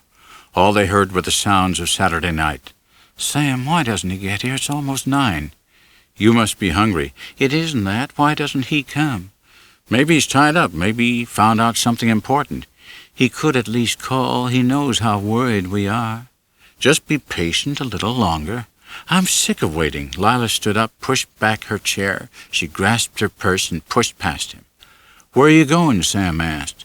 To see that sheriff of yours right now. Sam took her arm. Sit down, he said. I'll phone the sheriff. She made no attempt to follow him as he walked out into the store. He went over to the rear counter, stood next to the cash register, and picked up the receiver. 162, please. Hello, Sheriff's office? This is Sam Loomis over at the hardware store. I'd like to speak to Sheriff Chambers. He's what? No, I hadn't heard anything about it. Where did you say? Fulton? Well, when do you suppose he'll be back? I see. No, nothing wrong. I just wanted to talk to him. Look, if he gets in any time before midnight, would you ask him to call me here at the store? Sam hung up and walked back into the rear room. What did he say? He wasn't there. Sam reported the conversation, watching her face as he spoke. Seems somebody robbed the bank over at Fulton around supper time this evening. So what are you going to do now? Why, wait, of course. Chances are we won't be able to talk to the sheriff until tomorrow morning. But don't you even care what happens to... Well, of course I care. He cut in on her sharply, deliberately. Would it ease your mind any if I called the motel and found out what's holding Arbogast up? She nodded. Again he went back into the store. This time she accompanied him and stood waiting until he asked the operator for information. She finally located the name, Norman Bates, and found the number. Sam waited while she put the call through. Funny, he said, hanging up. Nobody answers. Then I'm going out there. No, you're not. He put his hand on her shoulder. I'm going out. You wait right here in case Arbogast comes in. Sam, what do you think happened? I'll tell you when I get back. Now, you just relax. It shouldn't take me any more than 3/4 of an hour. And it didn't because Sam drove fast. In exactly 42 minutes, he unlocked the front door, came into the store again. Lila was waiting for him. Well, she asked.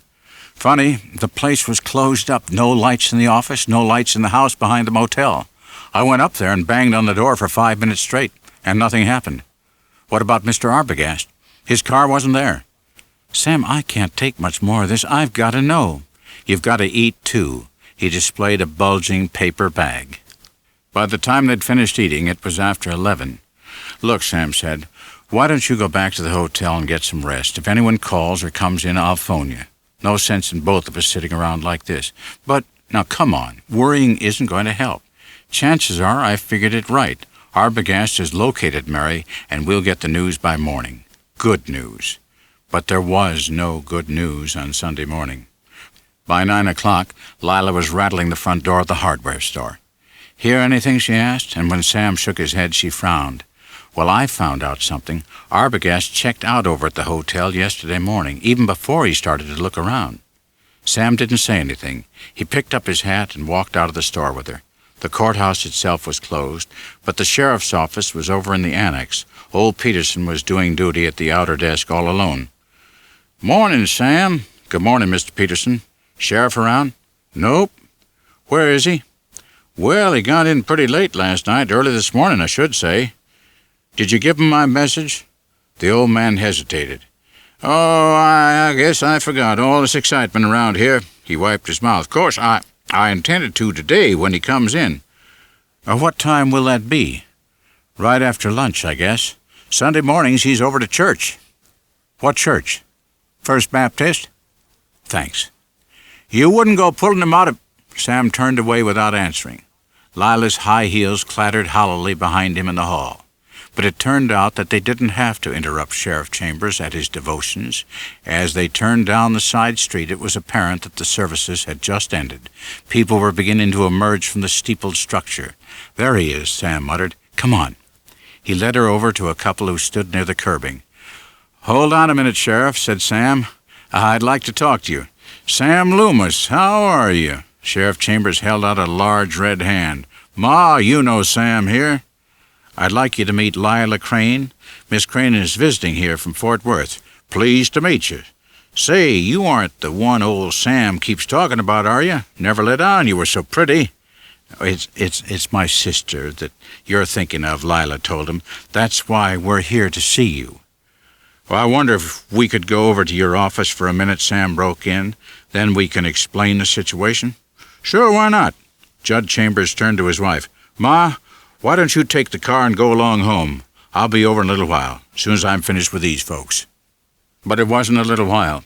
Once settled in Sheriff Chambers' office, Sam told his story. Even without interruptions, that took a good 20 minutes, and the sheriff interrupted frequently. Now, let me get this straight here, he said at the conclusion. This fella who came to you, this Arbogast, why didn't he check with me? No, I already explained that. He was hoping to avoid going to the authorities. You say he showed you his credentials? Yes, Lila nodded. He was a licensed investigator for the insurance firm, and he managed to trace my sister all the way up here to that motel. And that's why we're so worried now, because he never came back, the way he said he would. But he wasn't at the motel when you drove out there. The question was addressed to Sam, and he answered it. There was nobody there at all, Sheriff.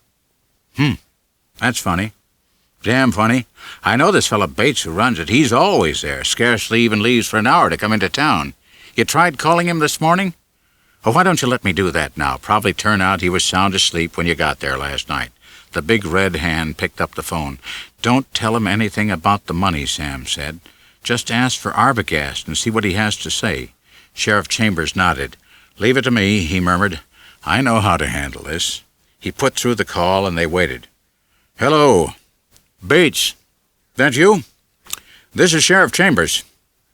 That's right. I'm looking for a little information. Party here in town is trying to locate a fellow named Arbogast, Milton Arbogast from Fort Worth. He's a special investigator or something with a firm called Parity Mutual. He what? Oh, he did? When was that? I see. What did he have to say? No, it's all right. It's all right. You can tell me. I already know about it. Yeah. What's that again? Yeah. Yeah. And then he left, eh? Did he say where he was going? Oh, you think so? Sure. No, that's all. No, there's no trouble. Thanks for the information, Bates. He hung up and swiveled around to face him. Looks like your man headed for Chicago, he said. Chicago? Sheriff Chambers nodded. Sure, that's where the girl said she was going, and your friend Arbogast sounds like a pretty smooth operator to me. What do you mean? What did this man Bates tell you just now? Lila leaned forward. The same thing Arbogast told you yesterday evening when he called in from there. According to Bates, Arbogast was certain this was the girl. He even checked her handwriting. Her description, the car, everything fitted. Not only that, once he heard about Chicago, Bates said he took off from there like a bat out of hell. But that's ridiculous. She has a weak start. If she was going there at all, that is, and he'd never find her in Chicago. Maybe he knew where to look. Maybe he didn't even tell you all he'd found out about your sister and her plans. What else could he know that we don't? Never can tell about these smart operators. Are you trying to say that Mr. Arbogast was a crook? All I'm saying is that $40,000 in cash is a lot of money, and if Arbogast didn't show up here again, it means he had something figured out. Now, wait a minute, Sheriff, Sam said. You're jumping to conclusions. You got nothing to go by except what this man Bates said over the phone just now. Couldn't he be lying? Why should he? He told a straight story. Said the girl had been there. Said Arbogast was there. Where was he last night when I came then? Fast asleep in bed, just like I thought. Why shouldn't I believe him? Particularly when I know your friend Arbogast was lying. Lying about what? Why, when he said he was going up to see Norman Bates' mother. Norman Bates has no mother. He hasn't. Not for the last 20 years, he hasn't. She's dead. Sheriff Chambers nodded. Quite a scandal around these parts. Surprised you don't remember it, but you were only a kid then. She built this motel with a fellow named Considine, Joe Considine. She was a widow, understand, and the talk was that she and Considine were... Sheriff stared at Lila, then broke off with an aimless wave of the hand. Anyway, they never did get married. Something must have gone wrong. One night they both took strychnine together. Regular poison pact, you might say. Her son, this Norman Bates, he found them both. Guess it was pretty much of a shock. Way I remember it, he was laid up in hospital for a couple of months after. Didn't even go to the funeral. But I went. That's how I'm sure his mother is dead. Hell, I was one of the pallbearers. Sam and Lila had dinner over at the hotel. It was not an enjoyable meal for either of them. I still can't believe Mr. Arbogast would go off without a word to us, Lila said, putting down her coffee cup. And I can't believe Mary would go to Chicago either. Well, Sheriff Chambers believes it, Sam sighed. And you got to admit Arbogast lied to me about seeing Bates' mother. Yes, I know. It doesn't make sense. Sam set his dessert spoon down next to the sherbet cup. I'm beginning to wonder how much any of us really knows about Mary, he said. I'm engaged to her. You live with her. Neither of us could believe she'd take that money, and yet there's no other answer. She did take it. Yes. Lila's voice was low. I believe that now. She took that money. But she wouldn't do it for herself. Maybe she thought she could help you. Maybe she wanted to bring it to help you pay off your debts. Then why didn't she come to me? I wouldn't have accepted anything from her, even if I didn't know the money was stolen. But if she believed I might, then why didn't she come? She did. At least she got as far as that motel. Why doesn't the sheriff at least go out there and take a look around for himself instead of just talking to him on the phone? Well, I don't blame Sheriff Chambers for refusing, Sam told her. There's nothing to make anyone suspect Bates. He's known him all his life. Yes, and I've known Mary all my life, but there were some things about her I didn't suspect either. He admitted this man was a little peculiar. Oh, he didn't go that far. He said he was a sort of recluse. His mother. Lila frowned. That's the one thing I can't get through my head. If Arbogast wanted to lie, why should he lie about a thing like that? In fact, if he was planning to run off, then why did he bother to call up at all? She hesitated and looked at Sam. I'm beginning to get an idea. What's up? Sam, just what did Arbogast say there at the last when he called you? About seeing Bates' mother? Well, he said that he'd noticed her sitting at the bedroom window when he drove in. Maybe he wasn't lying. But he had to be. Mrs. Bates is dead, you heard what the sheriff said. Maybe it was Bates who lied. Perhaps Arbogast merely assumed that the woman was Bates' mother, and when he spoke of it, Bates said yes. He said she was sick and nobody could see her, but Arbogast insisted. Isn't that what he told you? Well, that's right, but I still don't see... No, you don't, but Arbogast did. The point is, he saw somebody sitting in the window when he drove in, and maybe that somebody was Mary. Lila, you don't think that... I don't know what to think, but why not? The trail ends there at the motel. 2 people are missing. Isn't that enough? Isn't that enough for me as Mary's sister to go to the sheriff and insist that he make a thorough investigation? Come on, said Sam. Let's get going. They found Sheriff Chambers at his house finishing dinner. He chewed on a toothpick while he listened to Lila's story. I don't know, he said. You'd have to be the one to sign the complaint.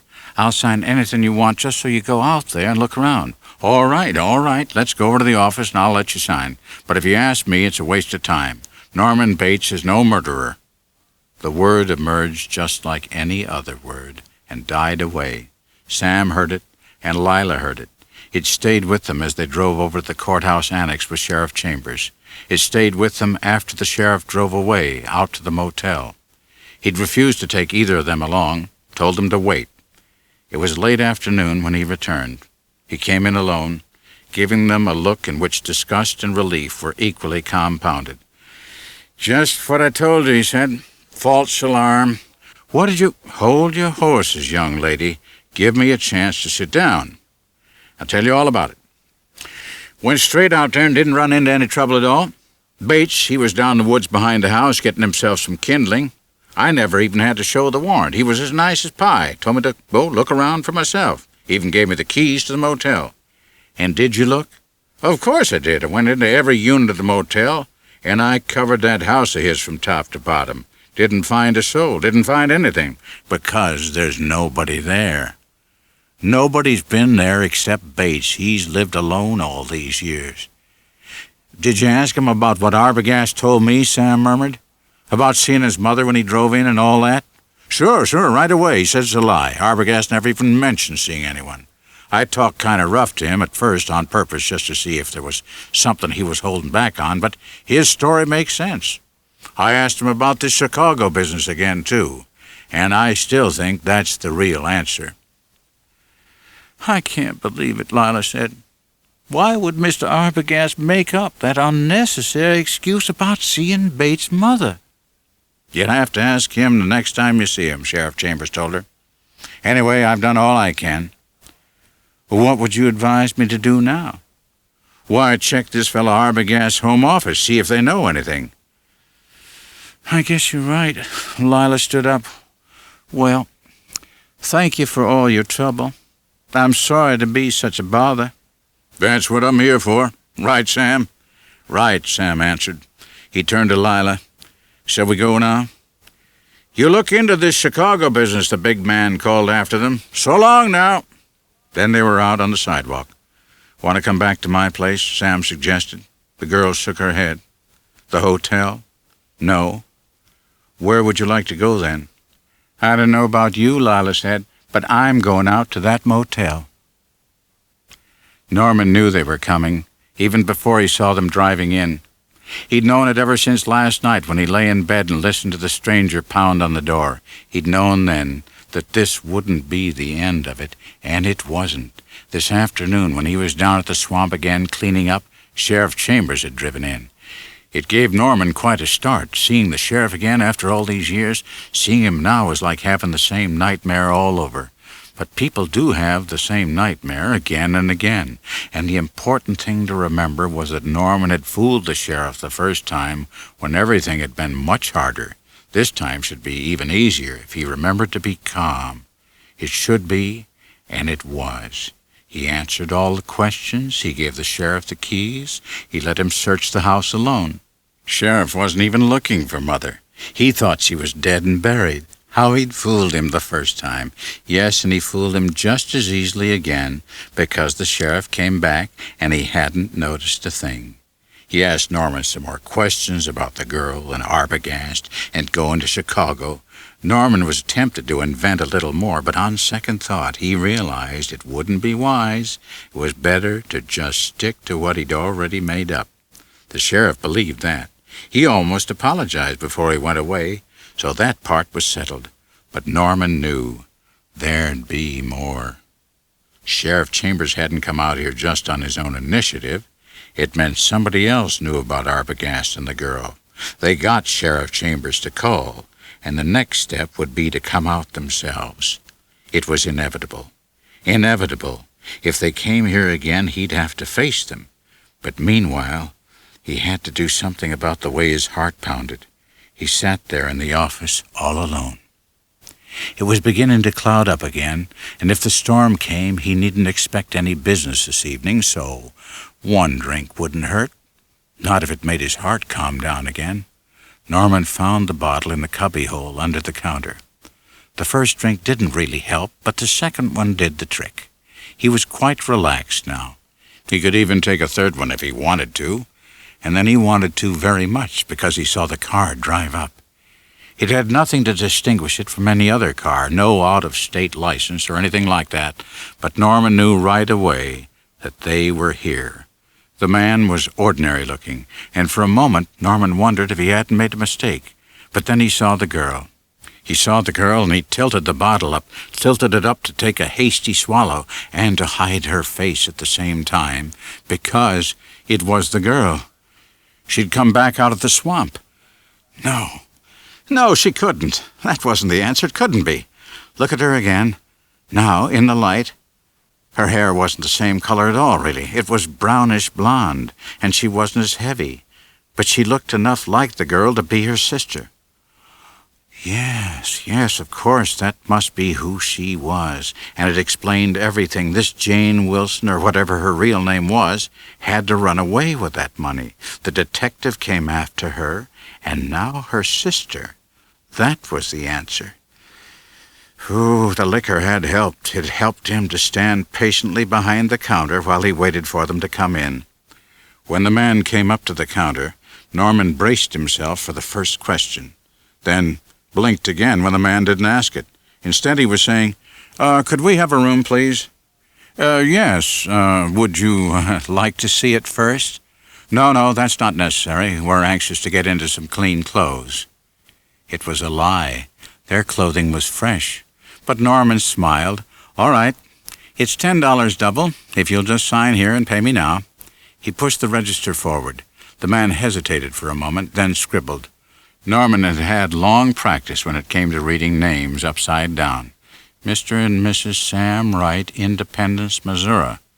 The girl was staring at the register now, not at the name the man had written, but at another one up on top of the page, her sister's name, Jane Wilson, or whatever it was. She didn't think he noticed when she squeezed the man's arm, but he did. I'll give you number 1, Norman said. Where's that? The girl asked. Down at the end. How about number 6? Number 6, Norman remembered now. He'd written it down, as he always did after each signature. Number 6 had been the room he'd given the sister, of course. She'd noticed. Number 6 is up at this end, he said, but you wouldn't want that. The fan's broken. Oh, we won't need a fan. Storm's coming up. It'll cool off in a hurry. Liar. Besides, 6 is our lucky number. We were married on the 6th of this month. Dirty, filthy liar. Norman shrugged. All right, he said. And it was all right. Now that he thought it over, it was even better than all right, because if that's the way the liars were going to play it, if they weren't going to come out with any questions but just sneak around, then number 6 was ideal. He didn't have to worry about them finding anything in there, and he could keep an eye on them. Yes, he could keep an eye on them. Perfect. So he took the key and he escorted them next door to number 6. He opened the door and they stepped in. Oh, will there be anything else? He asked. No, we're all right now, thank you. Norman closed the door. He went back to the office and he took another drink. Then he tilted the license in its frame and stared through the crack into the bathroom of number 6. They weren't occupying it, of course. They were in the bedroom beyond. But he could hear them moving around, and once in a while he caught muffled phrases of their conversation. The two of them were searching for something. What it was he couldn't imagine. Judging from what he'd overheard, they weren't even sure themselves. It would help if we knew what we were looking for, the man's voice. And then the girl's. If anything happened, there'd be something he overlooked, I'm sure of it. Crime laboratories you read about, always little clues. Man's voice again. But we're not detectives, I still think. Better talk to him. Come right out. Frighten him into admitting. Norman smiled. They weren't going to frighten him into anything, any more than they were going to find anything. Her voice coming closer now. Understand? If we could only find something to go on, then we'd be able to scare him so that he'd talk. She was walking into the bathroom now, and he was following her. With any kind of evidence at all, we could make the sheriff come out. The state police do that kind of laboratory work, don't they? The man was standing in the doorway of the bathroom watching her as she examined the sink. Look how clean everything is. I tell you, we'd better talk to him. It's our only chance. She had stepped out of Norman's field of vision. She was looking into the shower stall now. He could hear the curtain swishing back. Not a sign. Norman wanted to laugh out loud. Of course it wasn't a sign. He waited for her to step out of the shower stall. but she didn't reappear. Instead, he heard a sudden, thumping noise. "What are you doing?" It was the man who asked the question, but Norman echoed it. What was she doing? "Just reaching around back in here behind the stall. You never know—" "Sam! Look! I found something." She was standing in front of the mirror again, holding something in her hand. What was it? What had that little bitch found? "Sam, it's an earring. One of Mary's earrings." "Are you sure?" "No, it couldn't be the other earring. It couldn't be. Of course it's one of hers. I ought to know. I gave them to her myself for her birthday last year. She must have knocked it off when she was taking her shower, and it fell over in the back of the stall. Unless something else Sam, what's the matter?" "I'm afraid something did happen, Lila. Did you see this? Looks to me like dried blood." "Oh, no." "Yes, Lila. You were right." "The bitch." They were all bitches. Listen to her now. "Sam, we've got to get into that house. We've got to. Well, that's a job for the sheriff, but he won't do anything. I know he won't. We'd have to have something that would really convince him, something from the house. I know we could find something there." "No, too dangerous." "Then let's find Bates, show this to him. Maybe we can make him talk." "Yes, and maybe we can't. If he is involved, do you think he's just going to break down and confess? The smartest thing to do is go after the sheriff right now. What if Bates is suspicious? If he sees us leave, he might run away." "He doesn't suspect us, Lila, but if you're worried, we could just put through a call. The phone is in the office. He'd hear us." Lila paused for a moment. "Listen, Sam. Let me go after the sheriff. You stay here and talk to Bates. Tell him I'm running in town to go to the drugstore. Tell him anything, just so he doesn't get alarmed and stays put. Then we can be sure of things." "Well, give me the earring, Sam." The voices faded because they were going back into the other room. The voices faded, but the words remained. The man was staying here while she went and got the sheriff. That was the way it was going to be. Yes, and if that little bitch showed the sheriff the bloody earring, he'd come back and look for Mother. Even if he didn't find her in the cellar, he might get an idea. He might do the one thing Norman had always been afraid he'd do. He might find out what really happened the night Uncle Joe Considine died. There were more sounds coming from next door. Norman adjusted the license frame hastily. He could hear the door slam. They were coming out of number 6. She was going to the car, and he was walking in here. He turned to face the man, wondering what he was going to say. But even more, he was wondering what the sheriff would do. The sheriff could go up to Fairvale Cemetery and open Mother's grave, and when he opened it, when he saw the empty coffin, then he'd know the real secret. He'd know that Mother was alive. There was a pounding in Norman's chest, a pounding that was drowned out by the first rumble of thunder as the man opened the door and came in. For a moment, Sam hoped that the sudden thunder would muffle the sound of the car starting in the driveway. Then he noticed that Bates was standing at the end of the counter. From that position, he could see the entire driveway and a quarter of a mile up the road, so there was no point, no sense trying to ignore Lila's departure. "Mind if I come in for a few minutes?" Sam asked. "Wife's taking a little ride into town. She's fresh out of cigarettes." "Too bad she has to go all that way. Looks as if it's going to be raining pretty hard in a few minutes," Bates answered. "Get much rain around here?" Sam sat down on the arm of a battered sofa. "Quite a bit," Bates nodded vaguely. "We get all kinds of things around here." What did he mean by that remark? Suddenly Sam caught the telltale whiff of alcohol. At the same moment he noticed the bottle standing at the edge of the counter. Bates was a little bit drunk. "Care for a drink?" he was asking. "Just about to pour a little one for myself when you came in." Sam hesitated. "Well, find your glass. There's one under here someplace." He went behind the counter, emerging holding a shot glass. He filled the shot glass, pushed it forward on the counter. Sam rose and walked over to it. It was getting quite dark, but Bates made no movement to switch on any lights. "Go ahead, take your drink and sit down," Bates said. Don't worry about me. I like to stand here." Sam returned to the sofa. He glanced at his watch. Lila had been gone about 8 minutes now. Even in this range, he'd get to Fairvale in less than 20, then 10 minutes to find the sheriff, or say 15, just to be on the safe side. 20 minutes more to return. Still, it would be better than 3/4 of an hour. That was a long time to stall. What could he talk about? "Must get pretty lonesome out here sometimes," Sam said. "That's right." Bottle thumped down on the counter. "Pretty lonesome. But interesting, too, in a way, I suppose. I bet you get to see all kinds of people in a spot like this." They come and go." Bates moved around the counter, carrying the bottle. "Here, let me fill up your glass." I really shouldn't." "Won't hurt you. I'm not going to tell your wife." Bates chuckled. "Besides, I don't like to drink alone."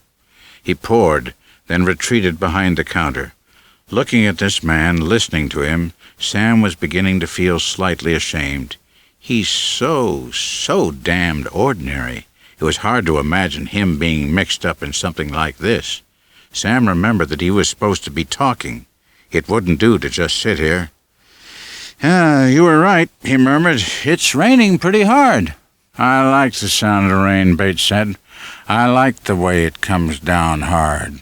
It's exciting." "Never thought of it that way. Guess you can use a little excitement around here." "I don't know. We get our share." "We? I thought you said you live alone here." "I said I operate the motel alone, but it belongs to both of us, my mother and me." Sam almost choked on the whiskey. He lowered the glass, clenching it tightly in his fist. "I didn't know. Course not." "How could you?" "Nobody does. That's because she always stays in the house. She has to stay there. You see, most people think she's dead." The voice was calm.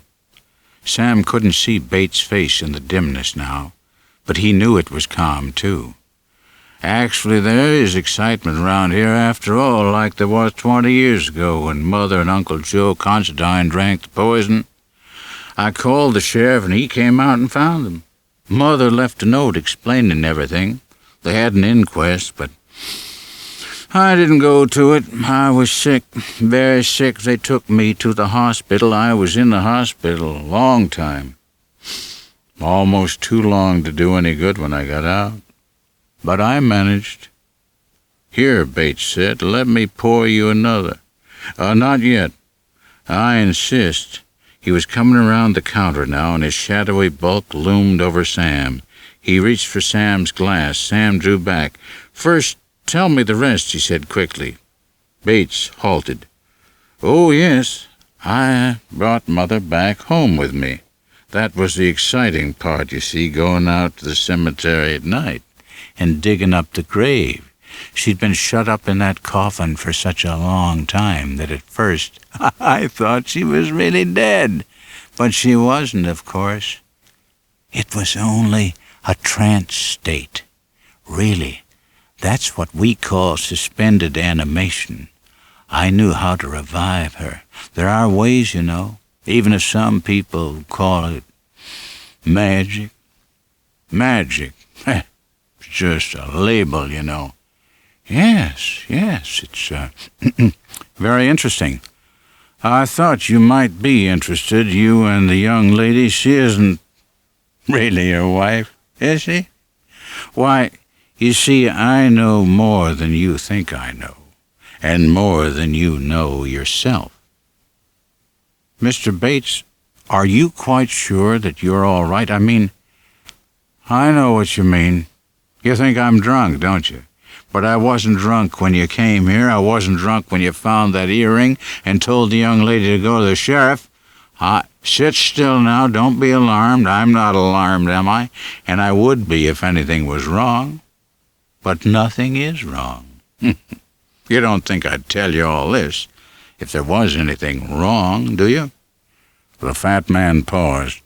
"No, I waited until you came in. I waited until I saw her drive up the road. I waited until I saw her stop." "Stop?"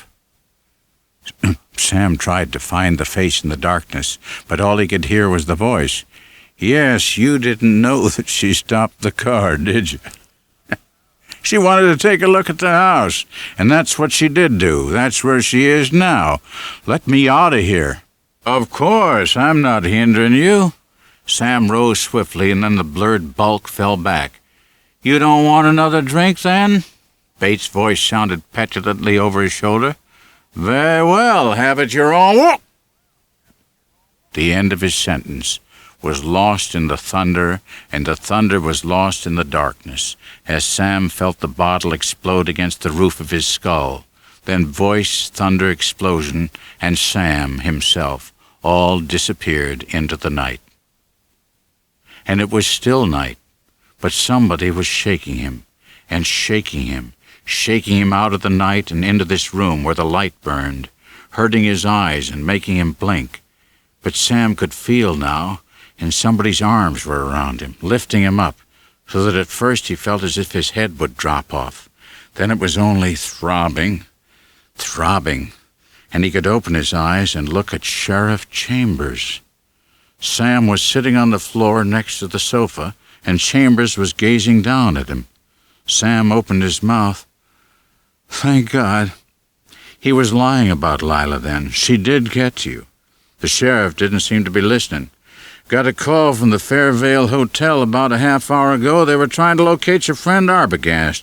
Seemed he checked out, but he never took his bags with him. Got to thinking it over, and then I tried to find you. Had a hunch you might come out here on your own. Lucky I followed through." "Then Lila didn't notify you?" Sam tried to stand up, his head splitting. "Take it easy there." Chambers pushed him back. "No, I haven't seen her at all. Wait."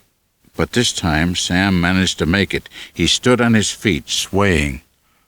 "What happened here?" the sheriff muttered. "Where's Bates?" "He must have gone up to the house after he slugged me," Sam told him. "They're up there now, he and his mother." "But she's dead." "No, she isn't," Sam murmured. "She's alive. The two of them are up at the house with Lila." "Come on." The big man plowed out into the rain. Sam followed him, scrambling along the slippery walk, panting as they began the ascent of the steep slope leading to the house beyond. The thunder came suddenly and sharply, and the other sound was fainter and more shrill. Yet both of them heard it, somehow, and both of them recognized it. Lila was screaming. Lila went up the steps, reaching the porch just before the rain came. The house was old, its frame siding gray and ugly here in the half-light of the coming storm. She rapped on the front door angrily, not expecting any answer from within. She didn't expect anyone to do anything any more. Lila knocked again, and the house groaned a hollow echo. The sound of the rain drowned it out, and she didn't bother to listen closely. She wasn't going to be foolish about this. She'd keep her head. She was going to see for herself, and then it would be time enough to let Sam and the sheriff take over. Just thinking about their smugness made her rattle the doorknob. That wouldn't do any good. There was nobody inside the house to answer her. She already knew that, and she wanted in. That was the problem. Lila dipped in her purse. Nail file? No, that wouldn't do. But somewhere or other she remembered she'd picked up a skeleton key. It might be in the coin compartment, which she never used. Yes, here it was. She inserted it in the lock and turned it part way. The lock resisted, and she reversed the motion. The key almost fitted, but there was something. She twisted the key sharply. It snapped at the handle with a brittle click, but the lock gave. She turned the doorknob, felt the door move away from her hand. It was open. Lila stood in the hall. It was darker inside the house than out there on the porch, but there must be a light switch somewhere along the wall here. She found it, snapped it on. The rooms on this floor could wait until later.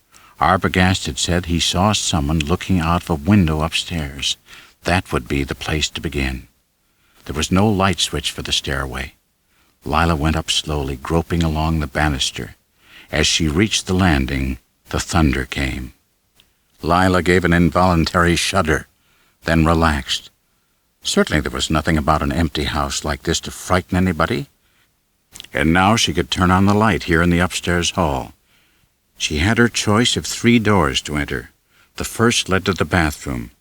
Lila had never seen such a place, except in a museum. No, she corrected herself. They don't have bathroom exhibits in museums, but they should have had this one. Lila chose the second door, switched on the light. It was obviously Bates' bedroom, singularly small, singularly cramped, with a low cot more suitable for a little boy than a grown man. There was a bureau over in the corner next to the closet. She had no compunctions about searching the drawers. The top one contained neckties and handkerchiefs, most of them soiled. The second drawer contained shirts. The third held socks and underwear. The bottom drawer was filled with white, shapeless garments, which she finally and almost incredulously identified as nightgowns. Nothing remained now except the closet and the two large bookshelves in the corner. She disposed of the closet quickly. It contained 2 suits on hangers, a jacket, an overcoat, a pair of soiled and paint-spotted trousers. The bookshelves now. Here Lila found herself pausing, puzzling, then peering in perplexity at the incongruous contents of Norman Bates' library. A new model of the universe, extension of consciousness, the witch cult in Western Europe, dimension and being, and here, on the bottom shelf, a nondescript assortment of untitled volumes poorly bound. Lila pulled one out at random and opened it. The illustration that leaped out at her was almost pathologically pornographic. She replaced the volume hastily and stood up.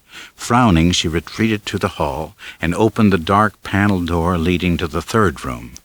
For a moment she stood there, staring into the dimness, inhaling a musty, mingled odor of stale perfume and what? She pressed the light switch at the side of the doorway, then gasped.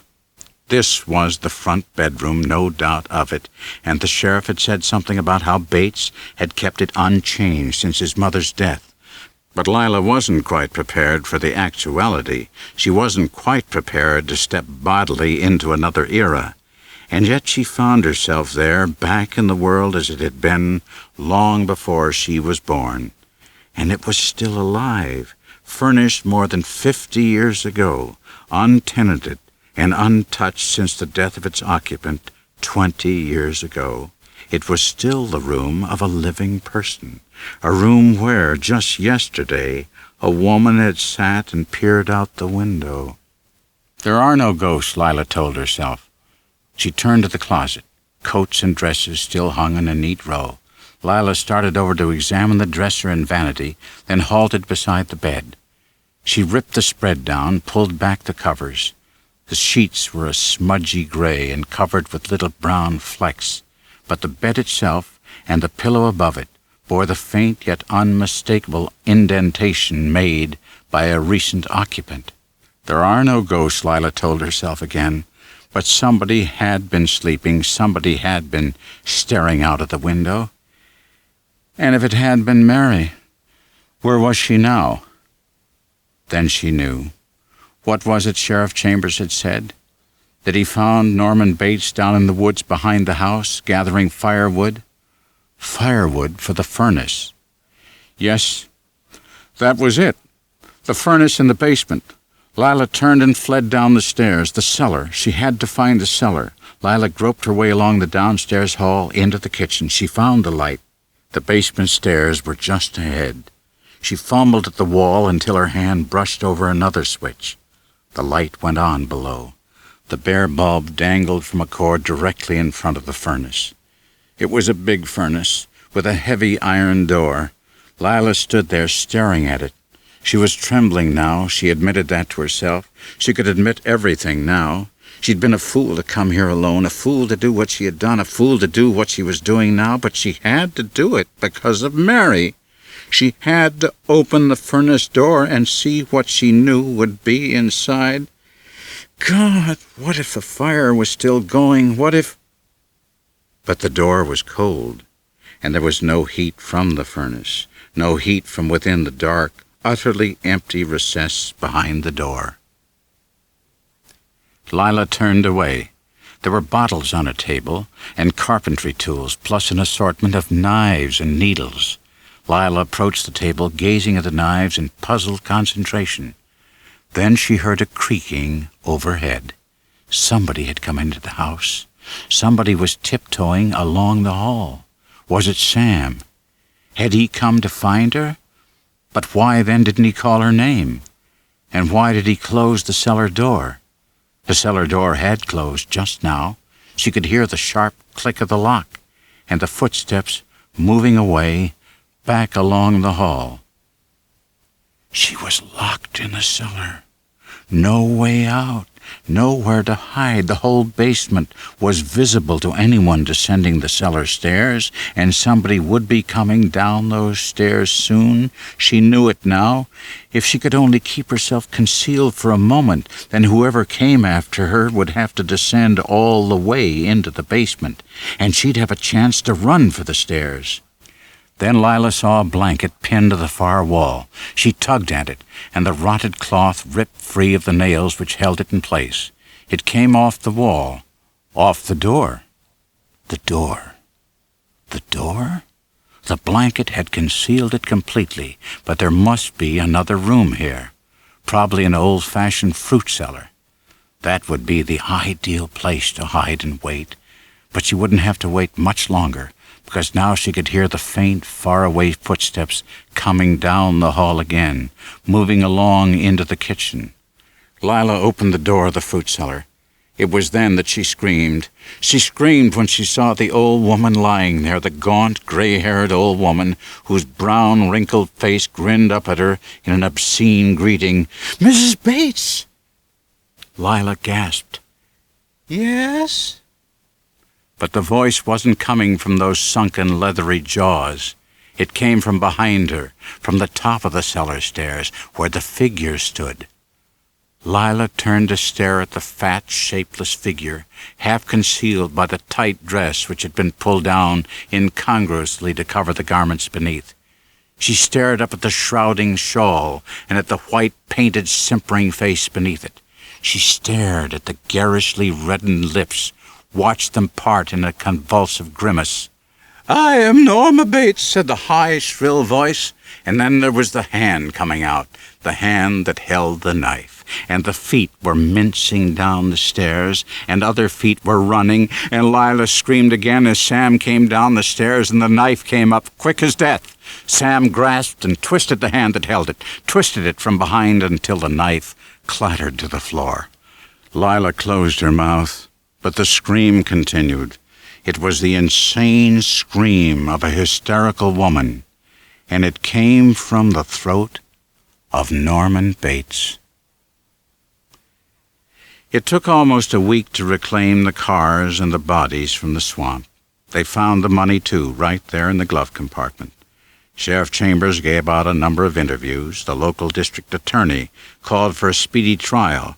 Primary election was coming up in October, and did nothing to directly contradict the written and oral rumors that were circulating, in which Norman Bates was portrayed as guilty of cannibalism, Satanism, incest, and necrophilia. Actually, of course, he had never even talked to Bates, who was now temporarily confined for observation at the state hospital. Neither had the rumor-mongers, but that didn't stop them. The motel, of course, was closed, which seemed a pity in a way, because there was no end to the number of morbid curiosity lovers who sought it out. Even Bob Summerfield was able to report a noticeable increase of business at the hardware store. Everybody wanted to talk to Sam, naturally, but he spent part of the following week in Fort Worth with Lila, then took a run up to the state hospital where 3 psychiatrists were examining Norman Bates. It wasn't until almost 10 days later, however, that he was finally able to get a definitive statement from Dr. Nicholas Steiner, who was officially in charge of the medical observation. Sam reported the results of his interview to Lila at the hotel when she came in from Fort Worth the following weekend. "We'll probably never know everything that happened," Sam told her, "and as for the reasons, Dr. Steiner told me himself that it was mostly a matter of making an educated guess. They kept Bates under heavy sedation at first, and even after he came out of it, nobody could get him to really talk very much. Steiner says he got closer to Bates than anyone else, but in the last few days he appears to be in a very confused state. But as near as he can make out, this all started way back in Bates' childhood, long before his mother's death. He and his mother were very close, of course, and apparently she dominated him. Whether there was ever anything more to their relationship, Dr. Steiner doesn't know. But he does suspect that Norman was a secret transvestite long before Mrs. Bates died. You know what a transvestite is, don't you? Lila nodded. A person who dresses in clothing of the opposite sex, isn't that it? Well, the way Steiner explained it, there's a lot more to it than that. Transvestites aren't necessarily homosexual, but they identify themselves strongly with members of the opposite sex. Sam lit a cigarette. I'm going to skip the data about his school years and rejection by the Army. But it was after that, when he was around 19, that his mother must have decided Norman wasn't ever going out into the world on his own. Maybe she deliberately prevented him from growing up. We'll actually never know just how much she was responsible for what he became. It was probably then that he began to develop his interest in occultism, things like that, and it was then that this Joe Considine came into the picture. Steiner couldn't get Norman to say very much about Joe Considine, even today, more than 20 years later. His hatred is so great he can't talk about the man without flying into a rage. But Steiner talked to the sheriff and dug up all the old newspaper stories and has a pretty fair idea of what really happened. Considine, you see, was a man in his early 40s when he met Mrs. Bates, who was 39.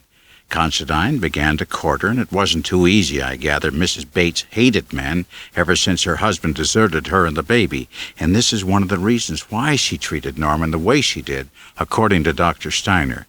But I was telling you about Considine. He finally got her to come around and agree to a marriage. He'd brought up this idea of selling the farm and using the money to build a motel. The old highway ran right alongside the place in those days, and there was a lot of business to be had. Apparently, Norman had no objection to the motel idea. The plan went through without a hitch, and for the first 3 months he and his mother ran this new place together. It was then and only then that his mother told him that she and Considine were going to be married. And that set him off, Lila asked. Sam ground out his cigarette in the ashtray. It was a good excuse for him to turn away as he answered, Not exactly according to what Dr. Steiner found out. It seems the announcement was made under rather embarrassing circumstances after Norman had walked in on his mother and Considine together in the upstairs bedroom. We do know what happened as a result. Norman poisoned his mother and Considine with strychnine. He used some kind of rat poison, served it to them with their coffee. The victims usually die from asphyxiation when the chest muscles stiffen. Norman must have watched it all, and it was too much to bear. It was when he was writing the suicide note that Dr. Steiner thinks it happened.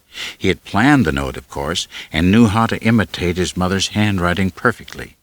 Dr. Steiner says the wording of the note itself would be enough to tip off anyone that something was wrong. But nobody noticed, any more than they noticed what really happened to Norman after he finished the note and phoned the sheriff to come out. They knew at the time that he was hysterical from shock and excitement. What they didn't know is that while writing the note, he'd changed. Apparently, now that it was all over, he couldn't stand the loss of his mother. He wanted her back. As he wrote the note in her handwriting, addressed to himself, he literally changed his mind, and Norman, or a part of him, became his mother. Dr. Steiner says these cases are more frequent than you'd think, particularly when the personality is already unstable, as Norman's was, and the grief set him off. His reaction was so severe nobody even thought to question the suicide pact. Both Considine and his mother were in their graves long before Norman was discharged from the hospital. And that's when he dug her up, Lila frowned. Apparently he did so within a few months at most. He had this taxidermy hobby, and he knew what he'd have to do. But I don't understand. If he thought he was his mother, then... It isn't quite that simple. According to Steiner, Bates was now a multiple personality with at least 3 facets. There was Norman, the little boy who needed his mother, then Norma, the mother who could not be allowed to die. The third aspect might be called Normal, the adult Norman Bates, who had to go through the daily routine of living and conceal the existence of the other personalities from the world. But the adult Norman Bates, you see, kept control well enough so that he was discharged from the hospital. He went back to run the motel, and it was then that he felt the strain. What weighed on him most as an adult personality was the guilty knowledge of his mother's death. Preserving her room was not enough. He wanted to preserve her, too. Preserve her physically, so that the illusion of her living presence would suppress the guilt feelings. So he brought her back, actually brought her back from the grave and gave her a new life. He put her to bed at night, dressed her, and took her down into the house by day. Naturally, he concealed all this from outsiders, and he did it well. Arbogast must have seen the figure placed in the upstairs window, but there's no proof that anyone else did in all those years. Then the horror wasn't in the house, Lila murmured. It was in his head. Steiner says the relationship was like that of a ventriloquist and his dummy. Mother and little Norman must have carried on regular conversations, and the adult Norman Bates probably rationalized the situation. He was leading 3 lives at once, and the point is, he was getting away with it until... Sam hesitated, but Lila finished the sentence for him. Until Mary came along, and something happened, and he killed her. Mother killed her, Sam said. Norma killed your sister. Dr. Steiner is sure that whenever a crisis arose, Norma became the dominant personality. Bates would start drinking and then black out while she took over. During the blackouts, of course, he'd dress up in her clothing. Afterward, he'd hide her image away because in his mind, she was the real murderer and had to be protected. Then Steiner is quite sure he's insane? Psychotic, that's the word he used. Yes, I'm afraid so. He's going to recommend that Bates be placed in the state hospital, probably for life. Then there won't be any trial. No, that's what I came here to tell you. No, there won't be any trials. Sam sighed heavily. I'm sorry. I suppose the way you feel. I'm glad, Lila said slowly. It's better this way. Funny how differently things work out in real life. None of us really suspected the truth. We just blundered along until we did the right things for the wrong reasons. And right now, I can't even hate Bates for what he did. He must have suffered more than any of us. In a way, I can almost understand. We're all not quite as sane as we pretend to be. Sam rose, and she walked him to the door. Anyway, it's over, and I'm going to try and forget it. Just forget everything that happened. Everything, Sam murmured. He didn't look at her. Well, almost everything. She didn't look at him. And that was the end of it. Or almost the end. The real end came quietly. It came in the small, barred room where the voices had muttered and mingled for so long a time. The man's voice, the woman's voice, the child's. The voices had exploded when triggered into fission, but now, almost miraculously, a fusion took place, so that there was only one person in the room. There had always been one person, and only one. She knew it now. She knew it, and she was glad. It was so much better to be this way, to be fully and completely aware of oneself as one really was. To be serenely strong, serenely confident, serenely secure. There had been a bad boy in the bad dream, a bad boy who had killed her lover and tried to poison her. Somewhere in the dream was the strangling and the wheezing and the clawing at the throat, and the faces that turned blue.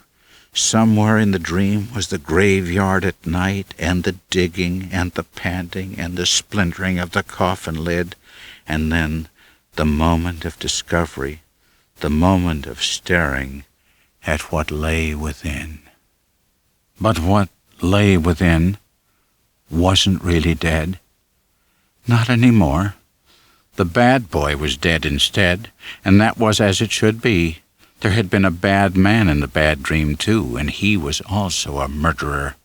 He had peeked through the wall, and he drank, and he read filthy books, and believed in all sorts of crazy nonsense. But worst of all, he was responsible for the deaths of 2 innocent people, a young girl with beautiful breasts, and a man who wore a gray Stetson hat. She knew all about it, of course, and that's why she could remember the details, because she had been there at the time, watching, but all she did was watch.